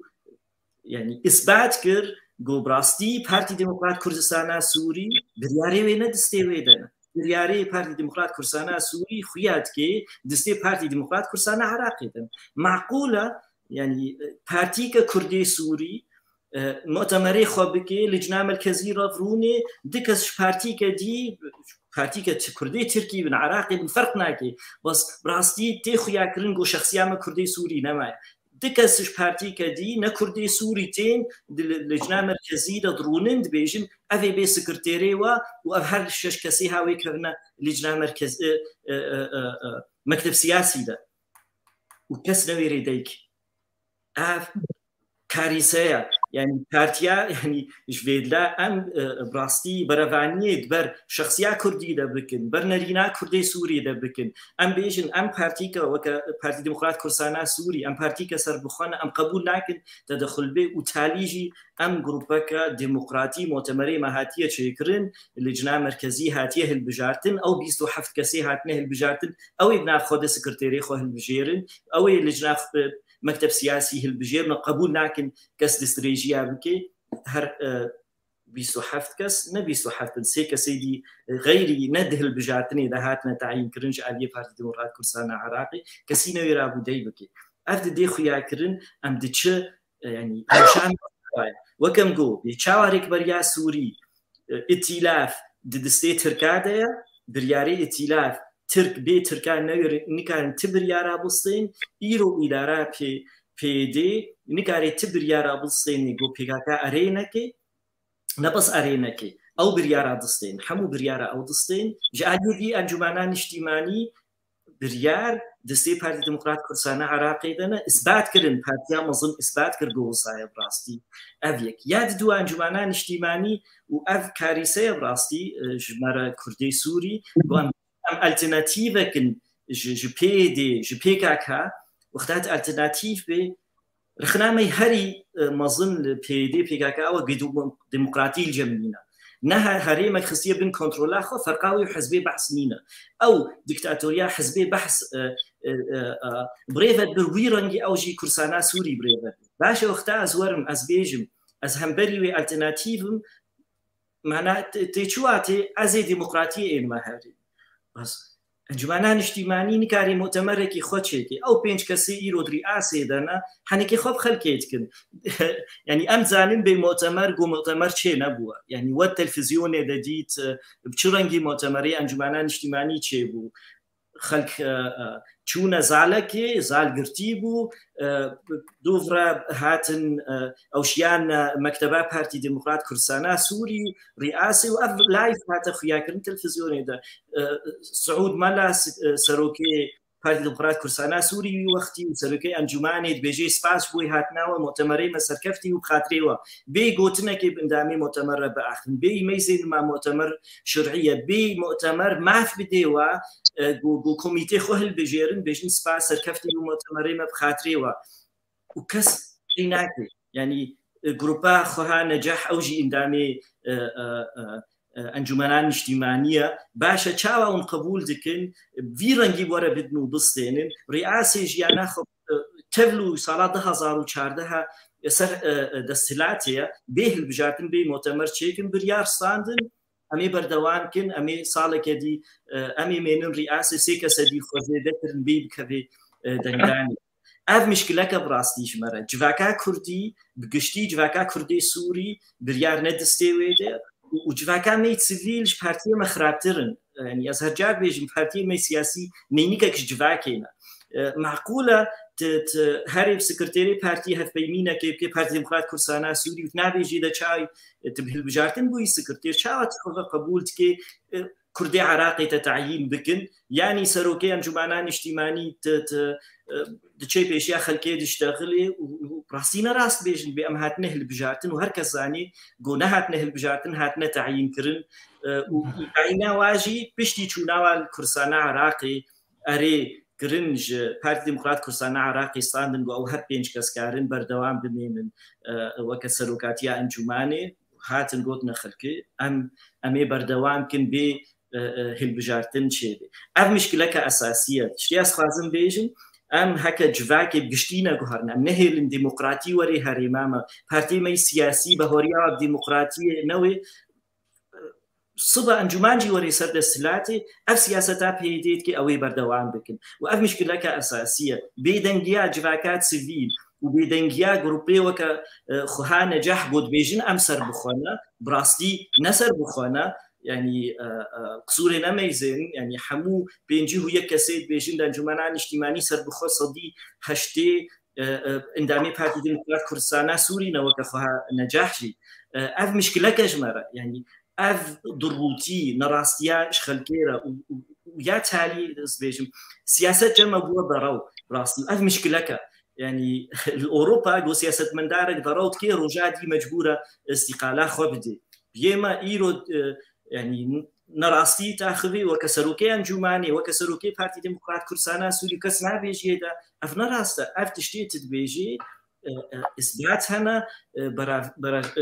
عکسی ڕاستیەیە ساشی سوا بکێ بڕاستی وەکە پرسا ئەساسی چاوە اون قبول دکن دەستگەهەکەوە کە ئەنجومانان نیشتیمانی vێڕیە برێڤە هەرێ چاوە اون تێلن هژمارەکە مەزنش خەلکێ گوگوتناوانە بێ وەکە بێ چاوە ئیدارێدا ئەنها پارتی مەسەدێ هژمارەکە مەزنج پارتیات مەسەدێدا هەیە بەس پارتیکە تەنی بریارێت سێ تب سەرۆکەی پارتی مەسەدەیرە دشتەغلی بێژێت چ گوتنامەنینە تشتێکی تەنی هەیە جە مەسەدێ پرا ددنەوە مەکتەبێ خۆکارن vەکن و کارن کاری خۆی سیاسی نەکی بکن بەس چارچۆڤەکە گەلێکی تەن ئەنجومانان نیشتیمانی ئەوژی یەکە فەرقا ئەنجومانان نیشتیمانی و مەسەدێ قەتنینە فەرقەکەوێ تەنێ هەیە وەڵا پارتی عەرەبی و ئاشووری مەسەدێدا هەنە یێمە بەسی کوردینە ئەنجومانان نیشتیمانی بەستیش پارتی ئەنجومانان نیشتیمانی پرسی بهترێ واناکێ غیری هەر 5 سەرۆکاتیەدا و هەردوو 5 سەرۆکاتی بڕنگێکی دیژی وێ دبێژن بێژن چ گوتنامە نینە بریار دەستێ پارتی کە تەنێدا بریار دەستێ پارتی دموکرات کوردستانە سووریە و پارتی دموکرات کوردستانە سووری کۆنگرێ خۆدا ئیسبات کرد بۆ هەموو بریار دەستێ پارتی دموکرات کوردستانە عراقی و ئەف کاریسەکە ئەم vê ینی ژێ تەنگاهیا هەبن ئەم نکاربن بریاری بخنە دەستێ خۆ کوردی سووریدا بەرێمە vê کاریسەیە و پشتی ساڵا 2024 وێ نەسەدی بينجو هش كردي سوري دركتنش وما دركتبن وصدي هشتيجي كردي سوري بلكي دركتبن وطفرة حمو سركفتن بفيدايا جبر ملطي مر فرسانا سوري نامين براستي بريما بله قال لك سباس ما مستعل باقي ما مستمر ذاتي بله ازوار ما باته ديسا لا بري توري بعمل از نبرس بعمل مستطيع من دم بس بيويستج برغو تتك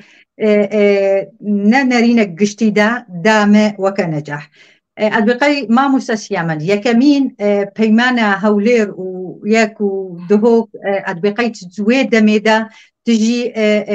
اندامك بو يان بارتياتا بارتيكا سركد انجمانا اجتماعي كرديدا دوي دميدا جي قالك قلسبون البقي تشيد بو يعني تبقرا سياسي بقلسبون نابي اف يكمين مد سبيكي قلت مگو دكونگر چه بون از مبحثا پارتی ديمقراطي كردستان كر مگو اف كسايتي قو بشگيريا و بكر ايرو مسالات وافق تيدا صفر بو ادقابا ادبي الصفر يعني اف چه يعني اف رنجك ادبقي هم ديمقراطيا نرينيا وهروها هيفيداريا قهرتني قويان وببيان نابي بيشاروجي إيرو وكا ديارة بارتي ديمقراطي كردستان السوري از إيرو از نمحامية في بارتيما لديارة بارتيا هري مظنة أبنى بشهد بونامة ونأز هاتما جيرا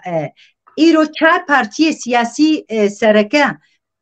بونا بارتي ديمقراطي كردستان بن باندورا إيرو قاوا أب مسألة تعيين وديكتاتوريات وكا نرينا ما مستا سيامند دبي وبري خدا هفقرتني أزي برسبا هفقرتني التنيد براسي أزي ببخورتاي بيجم رازيبونا كسايتي وكما حسانة قالك ما مستسيامند رازيبونا كسايتي ما وكما مبدئي حسانة أم زبزوناينا بهرتن ليه رازيبونا كسن يعني نريني ولفر هبي رازيبونا ودفي چارة سريك هبي از بقشتي دي بيجم براسي بقشتي تجي دمك الدمات دوي تفقرا سياسي دبو إيرو از دبينم تقالكي بري خدام از فيجي بري خدمتا إيرو فكشان دناتا ما مستسيامت از قالكي بين فرهم فكشان دناتا بفيرنكي جوي تفقري أفجي رخنكلتا إيرو باشا الدركة أوروبية السنترو مكا مظني ناب دولتي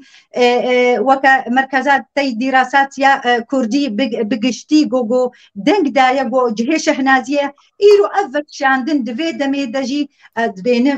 أدبينم يعني برنجكي قلكي قلسبونك آلية توك شخص وآلية بارتياتا سياسي وهر نرينة تجهير زينة إن قال لك سباس أزبما با ما مستعل باقي ما مستعل باقي أم دي سورن بالجرافة أم دي سورن بالجرافة براستي مرف دكارة بالدعاء واي يعني سريدا جيكم أوكر مقود فيهم هم آلية تجيب ببينا آلية بالا ببينا إجا هر دو ميواني ماجد فيجن حمي بالايا قد تجيكي تجيتنا تدا تستكي نما تدا يعني اللي بيجن للرجاوي كردستاني نه سیاست مایه نه تفگر مایه نه پیداچون مایه او تشتین که هر دو آلیجی هر دو میوانه مجی گوتن هر یکی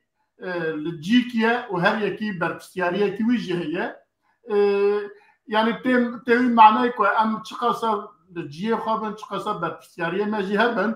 تیوی معنی حتی 2023 دا منه کاری ام تشتکی بکن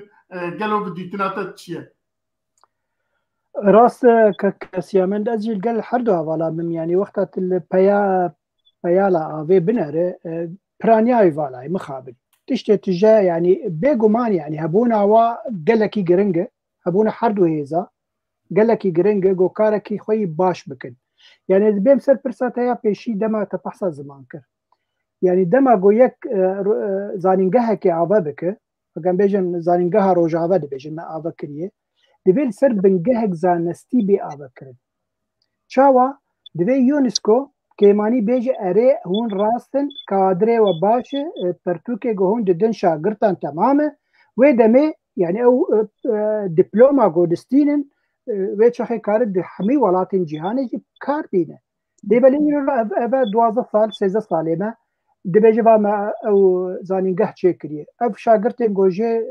تەوا دەبن خەڵاز دەبن خوندن ناخوا کاوێل کوێ کار بکەن ji bilê rojava kar li ku kar bikin kara qewzekî vekim mamoste li vir qewzekî vekim tu zanî li Başûrê Kurdistanê dema ewilê da salê not û du pêva ku zanko hebû nizam çi hebû aynı duê rewşî da bûn zankoyê li Başûrê Kurdistanê duê rewşî da bû heta ku statûyekî girtin paşê bûne xweyê mav baş e mamoste yani ana ew bes hewildan dan و ایرو هم دبینن زاننگین امریکانار تن له هولره و له سلیمانیه و دبن و او زانگوی گل هنن زاننگه گل هنن جیب يعني هي يونس كود بيجي اوكي اجبوا خوندنا و ودبلومي وا دبل ربريا خسر حتى ايرو حول دان دايه كوفي كاربينه اند دواجي يعني امد حميد زانن بيوندي ويد نابراوي وريجيم ديك خوشيه غرقش دسبيكي وقت او ريجيم اف هريما كردي دس سبارت بيدي سبارت ريبريا خوسر سبارت بككي بيش اخي بقول انا اخي من كاربن دبستانا بكيماني امي بهفر كاربكن ام خوازن زماني كرديجي درباسي في مسألة بكن بيدا ميز باور من رجيم قبول بكرنا برجيم قبول بكرنا بيش اخي نسكو جي قبول بكرنا وقت رجيم قبول بكرنا حتى افكار نكرن يعني بصر خوف شون يكسر وزماني عربي لغو كرن وبس حمي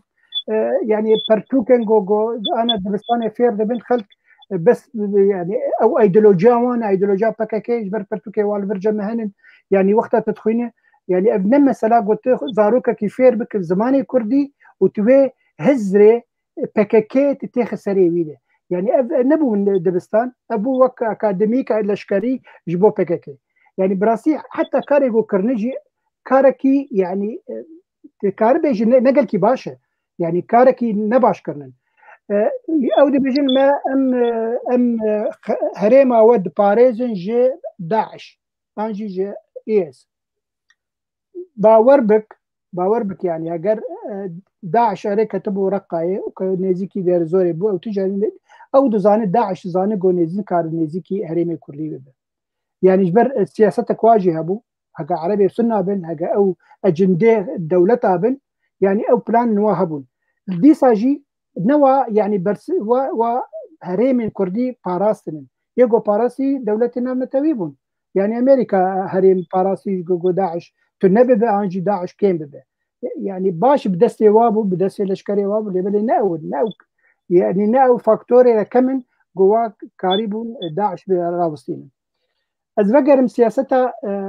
ريبريا خسر بكرتي ويا انا كسي يعني تشتن هجان بيجن باشن انا كسي هجان بيجن انا كسي بري يعني كسن اكاديميك درباسي ناف خكربو كاركي هيدي باش دكرن ليبل مخابن دفا صالي داويده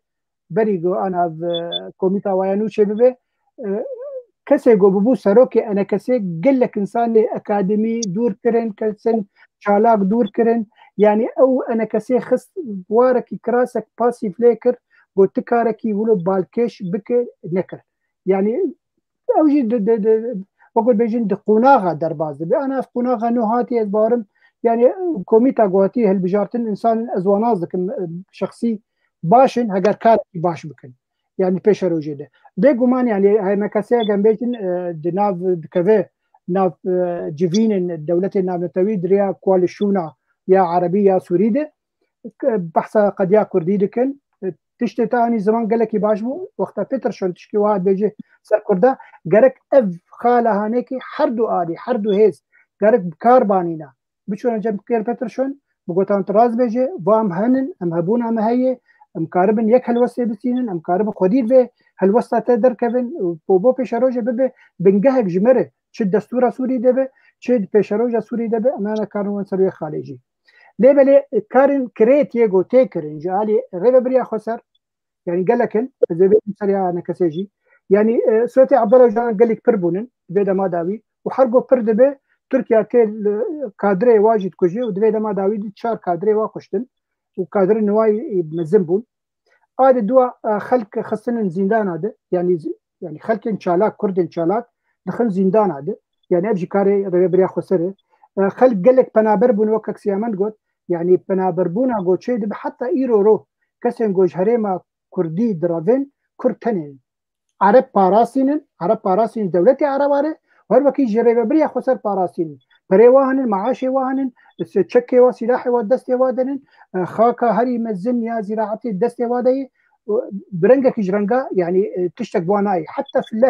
الله يقول بري قالك جارا كوش برد بون ايرو ما كوش برد بن جبر بريا خسر وك جموا وكو قال اوروبا خريد به معاشي واهن باراسين حمى آفا وكهرباء وهي كهرباء كردا طاقي كردا تنية وآفا كردا تنية بس الطاقي عربة وفي الله هذا هي يعني تشتكي قال لك كريت شيء دبيد هندري هريما بكماني جزيرة يا دوا سياستها ويا جو حج عفرين ايش دسهره حج جو سريكانية ايش دسهره ام بيجن جريس بيجي ايش دسهره يعني كاري يرو تركيا كاري درباسي مهريما جزيرة جيب ويش تاخذ من دس ياخذ جبر ويا سياستها ويا غلط يا تشوت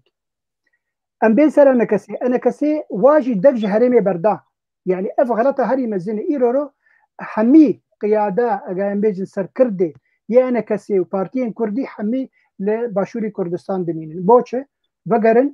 فقرن وبيدير رونن وبيجن ام قبول ناكن يكي بكك الفرهبه شي كونسيكونسي وهب بلا كونسيكونسي هبه وقت تشورش غره تو انسان كي تشالا تكوشينا كي كيش بو كيشك كردي كركتي خبد بر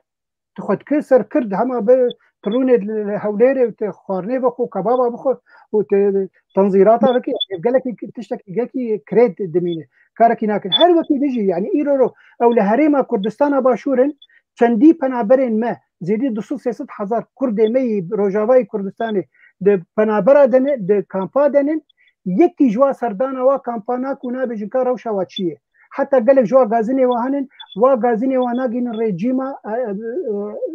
هريما كردستاني كونو تشتكي وها هي لدى الحق باكسي بنابر شي دبه يعني براسي قلسيه وقال لك هنن مثلا كونغرا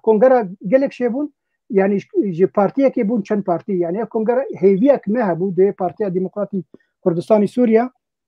انه بارتيه هري مزنه وهيفيك تدهيه دي مخا من بيشتي كونغري سه چار پرچه وقتیان پرچه هری مزنجه وقتیه یگو کسیم براسیجی انسان اگم بیجن سیکولار بون علمانی بون و کاری بون کارا کی باش بکنج بو پیش روجا کردا براسی گلک تشتن ما مست میرزا کار بیجی لبله ابنا خوازن يعني ولو برينا خو مزن بكن لكاري حردو هيزا مخابن تشكي بوزيتيف تن ولو بربت شعبي يقو كارب بيجي ساعتها وخش طبعا هيفيك هي انا هيفيك هي من هيفي دارن جو حردو اليجي لخو هاي ببن كاربن كاركي باش بكن بكي ما سيج بو خلكي خوي الهندري ولات يعني انا كسيج بو خلكي خوي الهندري ولات تشتك نكر وجبو خلكي خوي لباشوري كردستان يجي مخابن تشتكي ناك بل دنگه تگرتیه کک مرزا مگو دنگه تگرتیه کک مرزا بله گلکی سپاس از دربازه خالات دنه داویه ببم دوی دامه گلکی جبو پیش روژه می باخفن مکه ماسیات دانی جبو که اف که ماسی جورتر رابن و هم بگیجن هدفه که ارمانجه که که ام چی بکن جبو 2024 و پیوا انزان برای سیابند وقتی که نجاخان دا خفيا هناك نوتا دقيرتا قالوا بيوستي بيد بينا كباخفة اگر نعم هما ما في اخافتنا بدم برس يابنت وام لسر خالا خوي نوجي اگر هبت بنيوي برابيجه واگر نعم درباز خالا خوي دنبن هما براجوي برس بدا ياجب جو ديتني خوا بيشناري خوا بيشكيش بك لسر خالا مينو سپاس زم حوالكم سر خالانو واخر بله بهوريام دم بلكي مد گوتنا خودشي گوت بری هر تشتي دوی هر دو آلی خورزگار بکن اش کنترولاش دربه يعني بلكي قلق جارهات بيقوت يعني هر دو آلی نبرجونديه كردي سوري باريس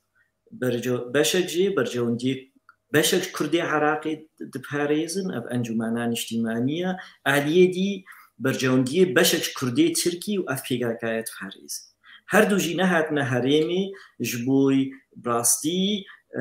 دبر كردي سوري دا كاركن بر ما في كردي سوري دا كاركن جبر جو براستي جبوي ما في كردي سوري كارما كيمايي ايرو سرد استلاتي وي سياستك دي كربا كي عبد الباقي جو معقوله ت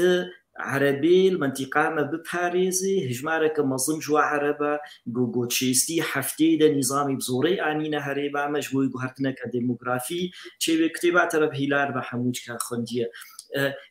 تي فاكسات باريزي وخلكي كرد ودرسي نورتكي يعني سياستا ونقو تيم بزوري ودرسي نورت كم تبلو هجمارش خلكي وصاكرن بس ت سياستك يتكي جو كردي سوري باس بتن تم مشروعية تنينة كردي سوري به الهرم أفج عليكي وقلت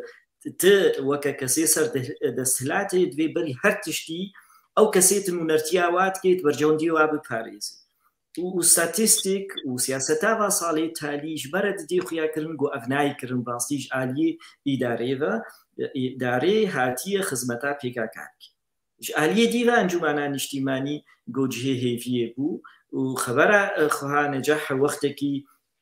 از و پارتیا من بشکش انجمنان اجتماعی بون و راستجی پیمانی دسپیک چه بون یعنی ام نبشک بون خوها نجاح هر سه پیمانی چه بون ام ند انجمنان اجتماعی دون و مرخنجی داخیانی هنر مرخنل و هف پیمانه کرد بس او محوری دوا یهی ویا خلکی به هایش بر خلق دیتن سیاستا پیدی الهرمی چه کاری سیاش خلکی را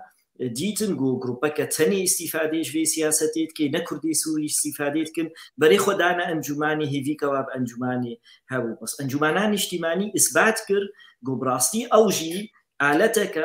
نه سربخوا کار بکی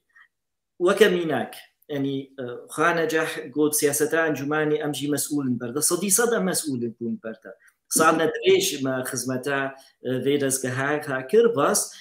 يعني رجاء كنا انجمانان اجتماعي يعني كيما يبشتي عفريني سياستا كما وكبارتي جداها بوش انجمانان اجتماعي وما افهرجار تاني زمانجي وما قالك محاولة كر انجمانان اجتماعي دوي واريد سياستا خبو كاريش برمت قود ام مستحيله ام بالبكري ما في مروفا يلعفرينيت بي جوهرتنا ديموغرافي يلعفرينيت بي جو مسؤولي سياسي ائتلافه وحكومتا ائتلافه وام بشك ائتلاف ام بيجن ام مسؤول برده وشان جرى سراق هانيم قلت ام مسؤول برده روكي جبوي بن بكرني ما في مروفا ائتلاف وريدات كهكرين قرك امجي وهنجي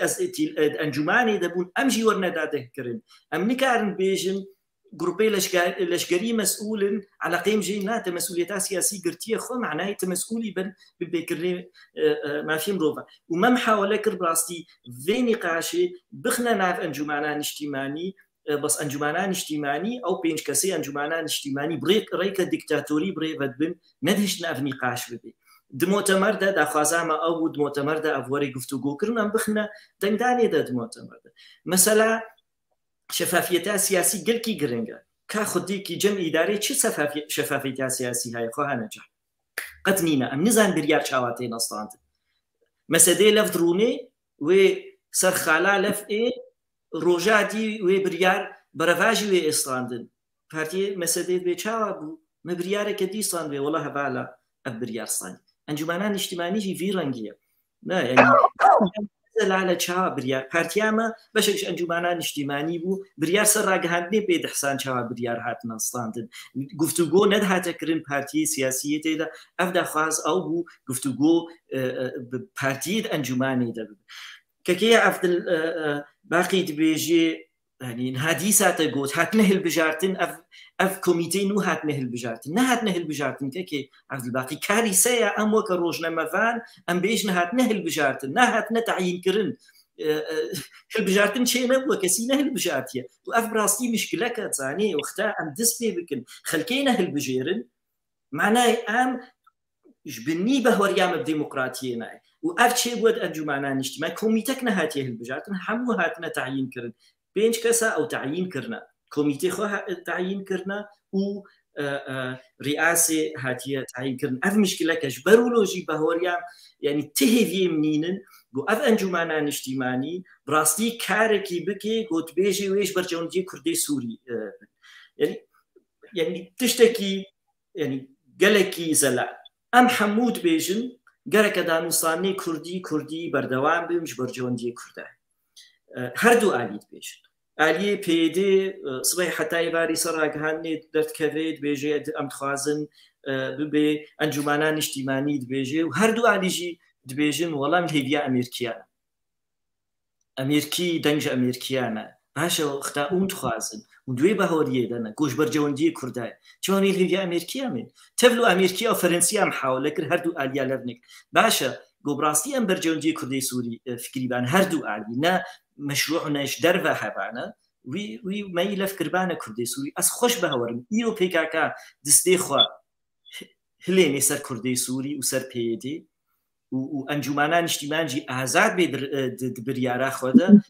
امي لف كن كردي سوري تمشكله منين اجبر ام دوي بهوريه دنا وكردي سوري يبچكي سياسته فهمتكي وبراستي تخازي كاركي جبوي هريبا كردستانا سوري هاي وي بهوريه هكا لف هاتن شينبو هكا تفقرا سياسي كردي نزيكي هفدي نبو اف سركفتيه بجوجك جي يي سياسي جبر تانها سركفتيه لشكري تاني انا تسركفتيه سياسي نيم براسي حتى ايرو اف سركفتيه سياسي بجوجك جي امي واجي ونضابكن نبص او ناكي وكرسانا سوري يعني ازبهور حتى كسنهانت بهوريه حتى امريكي من ازبهورناكم حتى امريكي روجا امريكي خوفك شاندن جهريمي يعني گوهرتنه که سیاسی هرمی دا چه بود سیاست امریکی دا چه بود هرما ممندات يعني اف هيزالش جري وخبره كيف الباخي يعني ام دوي بهورينا جهيزه كميلش جري قوينا تهيزا ميلش جري قوينينا براس بلكي تبي راوا وقتا داعش هجومي كوباني كر داعش كاري بود نقبينا دهروج هذا زي 400 جندي كوباني بخيبن كنترول خود كردان كاري بو برفانيت بر كوباني دبكي ما بو دصت كسي بيدي تاني منطقه كلكي بتشوت كوباني باجاري كوباني بن كنترول هذا بو حموچك ون ذاكر بو حتى امريكي ناتن جباني داعش نخس كردان كاري بو تشتكي سرخي تي قيمه منطقه رزقار كريا نا امريكيه منطقه رزقار كريا صبا امريكي خوفك شي نجاريمي او كنترولالش كريجي ام ذاكر وش خدت سركفني سياسي نقول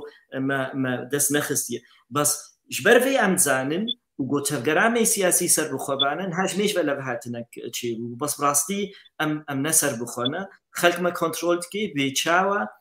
من كلكاجي جو قالك جارا أم بحثا ركبريا عربيت كن جو نأزادد نرينا خودا جو بريار دستي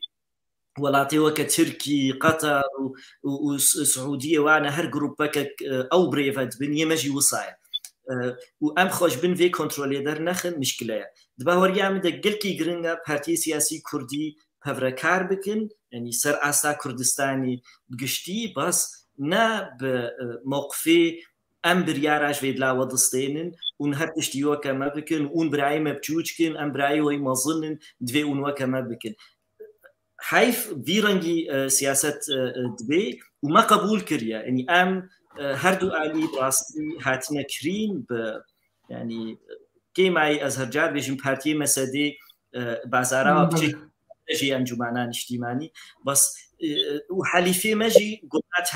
حليفي ماجي براستينا أو يعني إنها أم بيجم كما أنجمانان اجتماعي نكاري ببهيزة كمبري بيدي يعني تنكاري مقارنة بكي براستي بيدي وأنجمانان اجتماعي بيش قرتياش بيدي رتي يعني أريكارياش بيديرة تنكار مقارنة بكي وكي أنجمانان اجتماعي دبخازي ريكبريه وبراستي منافسة بيديرة بكي دوي كرسانا عراقي أريكاري كالكي مظن تربدي جيا إيرو ديتا $20,000 ديدنا تنكاري ببي ألتناتيف بيديرة وتنكاري ده مكتبي خبري ببي براستي أفا بيش قرتيا كرسانا عراقي جبراتكي وبلكي جي بهورياني هايفي تالية بلكي كرسانا عراقي ناخواجي حليفة كيوي قوينها بيش بردو خصبانا حليفة كيوي قوينها بانا ويبرنجا كي دي بيش قرتياي كربانا بيشاوا كورسانا تركي وإيراني حليفة وضعيف وكارن قوي تبرن بهاركم رنجة بشكل جوارة هاتبانا كرن إيرو أما روشاما وبراستي أزنابي نم جو سالا بيستو چاراوي باشتر بيج يا بيستو سيا برواجي وي از بهاركم بردوام بگوهرتنك أساسي بنجهينا بيد سياسة كردي سوريا. بله قالك سباس برز نجاح درباره مجارة ميداوية دا يعني بيش روجا كيشا كردي هم لكردستان وهروها سوريا بديتنا شد بيجي شواد با يعني دي حلكي نبجرة ياج باوايكو برز سيامند بيجي دي أبوها بدون روشة هايكو هي دسبيكي قابام بحساب هيمانا كر جويدة دسبيكي مهزهيفية خبيجم 2024 قابايك بحساب هيمانا دهوك وهولير كر منكر وكا از برسبا ما مستسيامان تدمنا از دبيجم او دو ما ايرو ام سياستك يسار عرديتكن سياسة نخاسم روشا كردستان سوري روج آبا بي حليف از بهورناكم تسياستي بكن از نابيجم ايرو دفي قريدانا قصدا مسدا بآليكي بيتشما جبرگو دمكي دا ديروكي هردو حليفي واي سركا كردستاني بو او بو حكومة اقليم لطرفك نا وفدار بو جوا بيمانا او جي تيواتي الآليكي ديج بو ما مستسيامند فهمناكي از ايرو امبيجن برنگكي كتابة كردستان سوري روج آبا بگشتي كتابك تايبت يا كردا لا حمو كرد لكردستان سوري روج آبا حتى هاتي سر ماصي سياسي ناب دولتي ام بخوازن نخوازن نرينا مهينينا ايرو بقراندنا هردو طرفا سر وي ماسا سياسي ناب دولتي قالكي بيويستا قولي فقرك تشيبي نخاسم او بيماني ناب دولتي برياري اممي وكا ددو بينجه وشار جو ايرو او لفقرنينا جو ايرو سر ماسكي الهمبري فا بيمانا بسكنين لآليكي دي ايرو او دبيجن لجنة يان دستايا دستوري جو هشت قري فشلكرن سر عردي او جيتي واتكي جو او باندورا وهر هشت قرا قالكي رولك خراب جو او هيفيا چارە سەرکردنا سووری ژڕیا نویساندنا دەستورەکە بگشتی ji سووری بتەبایی ئەس بینم چارەسەرکردنا کورداژی گۆپێ بەگرێدای ئەم بخوازن نەخوازن ئەم دوێ لەژنە دەستوری دەنەگۆ ئیرۆ ئەو لەژنە مینا گۆ کەتیە بەرادەکێدا حتا دەمەکە دی کاوێ دەرکەوێ دەرنەکەوێ ئیرۆ وەکە دبێژن دەستایە دانوستاندنێدا نزا بچناوی گەلک ناوێ وا دەرکەتنە ئەوژی بەلکی ددەما لە جنێفێ بەری دەمەکێ هەیئەت التەفاوت ڕوونشتنەوە چێ بوو بۆلۆ وەکە دانەخویانی گۆ هێ ئەم هەنە ئەفقا یعنی گوهرتنێ سیاسی لە ڕەوشە سووری بگشتی ئەم بخوازن نەخوازن باندۆراوێ سەر هەبوونە کوردایە ئیرۆ وەڵا ئەس کورد کا ام لفكن و ام ببنى يكو ايدي اد بيد دمك ووري ايدي او دمجي نما بدسمت كبي يعني حتى هاكي وكب عربي بجن خصوصيه ما تشتكي مي بريفات نينا جو امراج نيدا وكا كرد بقشتي وامهرن صار ماصي ناف دولتي ايرو روشا ما وكا التبقرة السوري بقشتي تبقرة السوري بقشتي معارضة مدى ديار كرن إيرو الآليكي دي أم بخوازن نخوازن أم الآلية معارضة أنا إيرو آلية نظام أم بينن قشبونك تشيد بالآلية نظام مينا تطبيعها قو بقالك دولتي عربي مينا دانو ستاندنيوي بقالك دولتا هيزا قو إيرو مثلا ودا خوياني مثلا إيرو حكومة موسكو أو نيزيك بونا تركا وريجيم الأسد أفقاتي واتي أبقو هرتنا سوري بقشتي باندوراوي أم بخوازن نخوازن ويسرما كردا هبي جريا مقوت وي دستوري وي چارە سەرکردنا جريا أو برياري أممي جريا أو پەیمانە ددۆ پێنجه و چار بۆ دوێ بخورچایی لێ بەگەرەك هەبێ هێویدارم ئەم نەک هەنە خالێکێ بۆ ئیرۆ کورد لە مافێ خۆی وەکە بە عەرەبی بێژن ثەقافی مینا زمان مینا جەژنەکە نەورۆزێ مینا ئەم ئیرۆ کورد پێویستە ئەم vێژی بێژن ئیرۆ مەگەلک بەحسا خاڵێ قەلسبوونێ کرد لێ مەچی مەگەلک نەختێ بۆها دانی بەلکی ڕێڤەبەریا خۆسەر خۆدبینێ خۆدی ژوا کەسایەتێ گۆ قوربانی بهتر لوێ خاکێدان ئیرۆ ئەو زارۆکێ مەبوون ئیرۆ ئەو شەڕێ گۆ مامۆستا سیامەند گوت لە کۆبانێ ئەو گوندێ مەبوو ئیرۆ ئەم زێدە بکەن ji بۆ ئەم ئیرۆ هاتنە ڕاست ئەم دەستێ خۆ دەینە سەر ئێش و مەرەزێ نە ئەم تەرەفەکی سیاسی سەر تەرەفەکی سیاسی ئیرۆ مەسەلا بۆ ئیرۆ عەردێک هەیە کوردی بەلکی 99% عەفرین بۆ ئیرۆ فەسائلن بۆ ئیرۆ ئەنجومانە نیشتیمانیژی ئیرۆ بەشەکە لێ وەکە مینە الائتلاف ئیرۆ ئەو فەسائلێ مسلح گەلک دەست درێژایی لوێ منطقەی بێ ئەوژی جهێ قەرک تەحلیە ئەس بێژم ڕەوشامە بگشتی بە هەڤە گرێدایە ئەم بخوازن نەخوازن لێ کورد وەکە هێویکێ لەڤا گوهرتنێ گۆ بلەز دچێ دبن لە دنیایێ هێویدارم وەفەدار بن ژ ماسا کوردی ماسا ناودەولەتی ئەو ماسا سیاسی ئەو یا گۆمەژبێ قەرک تەحلیێ خلاصکەی بەرێ گەلێکی سپاس مامۆستا عەلباقی ئەم هاتنە 10 دقیقە مەمایە باوەرکەم ئەمێ تێر بکە گوتنێتە ji bo kêşe hay ku her du mêvanê me jî bi berfirehî behsa kêşe kirin û cenabê te jî dîsa bi berfirehî ve behsa bi giştî ve behsa kêşeya problema navxweyî û ê derve jî kirin em ê çawa ji van kêşeya derkevin em ê çawa gavekî bavêjin ku bikarin bizvirin xwe em ê çawa tiştekî bikin ku bêjin wala 2024 da me vî anî cî بێگومان کەک میرزا بۆ تەجی بۆ هەمی تەماشەوان نێژە ئەگەر سیاسەتا ڕێڤەبەریا خۆسەر بڤی ڕەنگی بەردەوام بکە بڤێ منتەلیتێتێ ئەمێ کێشا کوردی لە ڕۆژاوای کوردستان وێ تو نەببێ چما هەبوونە پەکەکەی لێ هەرێمێ تعداک مەزن لە کێشا کوردی و ji mafê کوردên ڕۆژاوا li hundirê çarçewa Sûrî de tu nedike ji ber vî hawî ew rêkeftina goçê bû navbera bêje rêveberiya xweseran jî peyê dê û partiyên hogirê wê wekî dijî enekesê partiyên hogirê wê ew rêkeftin got bê çalakkirin siyamend tiştekî balkêş got yanî bendî Amerîka nemîn Amerîka berjewendiyê wê hene Amerîka hezar plan serê wê denin tu wexta tu dilxwazê milletê xwe be tu dixwazî karekî ji bo milletê xwe bike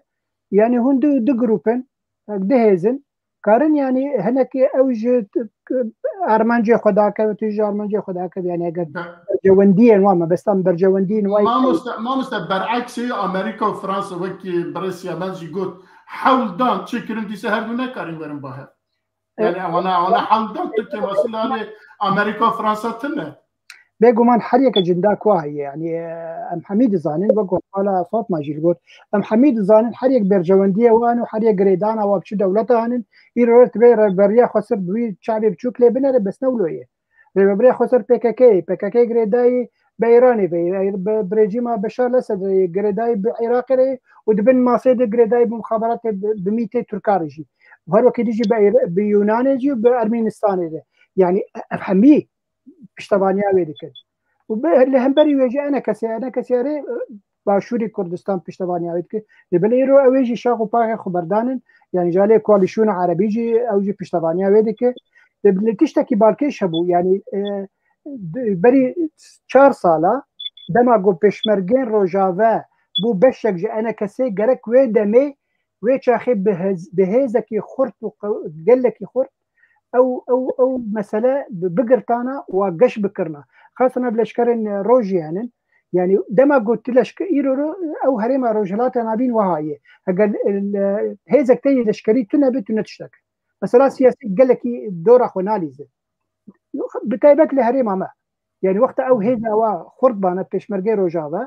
وبيديجي لي بناريانا نبا هيزك واجي هي أو جينكي منه دائما كم كارم حد بهفر كاركي هبش بكن يجبوب كيماني خلكي خير روجاوا كردستاني ليه بلي هبونا بككي دهندري روجاوا كردستاني او كيشا كردي لاواز دكه كيشا كردي پیش روجاوي نرش بين رشبين دكه نگش بين دكه جبر في هاوي كرك يعني كردن بيدي ي كردن سوريا كردن روجاوا او هنكي هاي خوهبن يعني نبس مثلا هيز يعني هرز واجاني فكري واد بسر بككي فهره كارم هنكي خلكي خودي دركبن وكارم بيجن ام كارم بهفر ام وانا كسب بهفر كاركي هبش بكن باش يعني رو او كاركي باش كرنن دواد وازا صالح شوي هجن بفن نبن ام بيجن بلا 6% هجر ج كارمندا به جهاد ج كاربا جوار 6% بين خلكي دي داكو كارم بهفر بيش روجه كاركي هبش بكن ادي دوا حوالا نجحتش كي بالكش قلت هجر بروجه كردن سوري عن كل روجاوا تنبه حتى دولة المزنجي بشعبك بتشوك التدلر دايما تدقروا بين حرب جروبك البرجواندية خد جري ودكار تشتكي جبو خلكي خبك وبراسيجي مخابن وهاي يعني جرك ده صار 2020 شارع حردو هيز الخوفة جرين أو ريكفتنا جو أمريكا وفرنسا دخوست وأم وقت من التي كرد أم حاسي أم حرب بتشار وقت من التي كرد أم تخوزن أف مسألة شارع سربه وكارب تشتكي جبو كردي روجاوا بكن كار بربه پیش بهرن وكارب تشتكي هبش بكن بله گلک سپاس میوان خودکم هجا نجاح سپاس جنابی تدکم هروها سیمنت حاجو سپاس جنابی وجدكم وسپاس ماموستا الباقي وبينرن ميك وعواد 2 ساعات بمرانه ام سپاس وانجدكم وقت منما اگر یک گوتنه کی گوتنه و هبن بیجن اگر نه امی اوی خوب بگیرن برنامه بگیرن جبرکو وقت ما تمام بده والله برای درفت بدین حرب میوانی خود نه درفت دموان اگر گوتنه کوی داویه دهبه هر یک جواب بالدقیقه کی وقت ما هي از کارم از سپاسیا مامۆستا هێژاز ساجیداتکەم گەلێک پرسن گرنگ کرد لێ دەم گەلێکی ئەمکارن دوورە ئەم بەرسبێژی بدن هەر جهێ رێزێنە نەخاسم باندۆرە عەفرینێ و کۆبانێ دەما هێزا نەرمە دەما گوهەرتنایە دەما تبلي رشبونا أو منظومة دولية ما في مروبة جو أم دبينن لأذبينم جوهرتنا جو كسي مدني كسي سيفيل جو تميمي قبوي هزي بينن وأذ بيجم إيرو أو هز أو بنجها جوهرتنا سياسية لسر عردي نخاسم جني بقشتي يا دنياي جنا كرت هيفي دارم لي بقرك باشا باش اوكي باشا وقت التنوسيا من اگر قلتنا كي يك دقيقة كي مايا زي محاولة كمش دقيقة زيادة تربش دور سپاس قويرو بهفاني وابون سپاس شو هردو كارا خواه نجاح بس كورت اسخوازم براستي دوي يك بخوازي دردي ملاطي خواه چاره سرکی جیره بینید ویک وکری به اخوه و حتاجی کیوری دستی خودینی سر اینش بروکی دی چاره سری نبود هر دو علی بیشم ام تخازن دانستانی کردی بردوام بن جوی از بد ما خویا کرن گو نو سایه گو هر دو علیجی دانستانی کردی نخوازن ما اریکاریا وزارت دروی آلمانی ما دخواست کر پارتی کردی حمول افرود ابنا بنداز لي كارتكم بري دحفتيا منامج هر دو آليارشيان بري هر كسي انجمانان اشتباني رفت كر بشتي ويناكي بروكي بيديجي عين حاضر نابي برسيانا 2 ثانية 3 ثانية ما مايا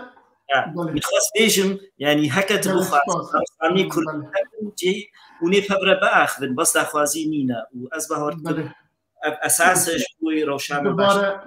دوباره قالك سپاس بو میوان ما بو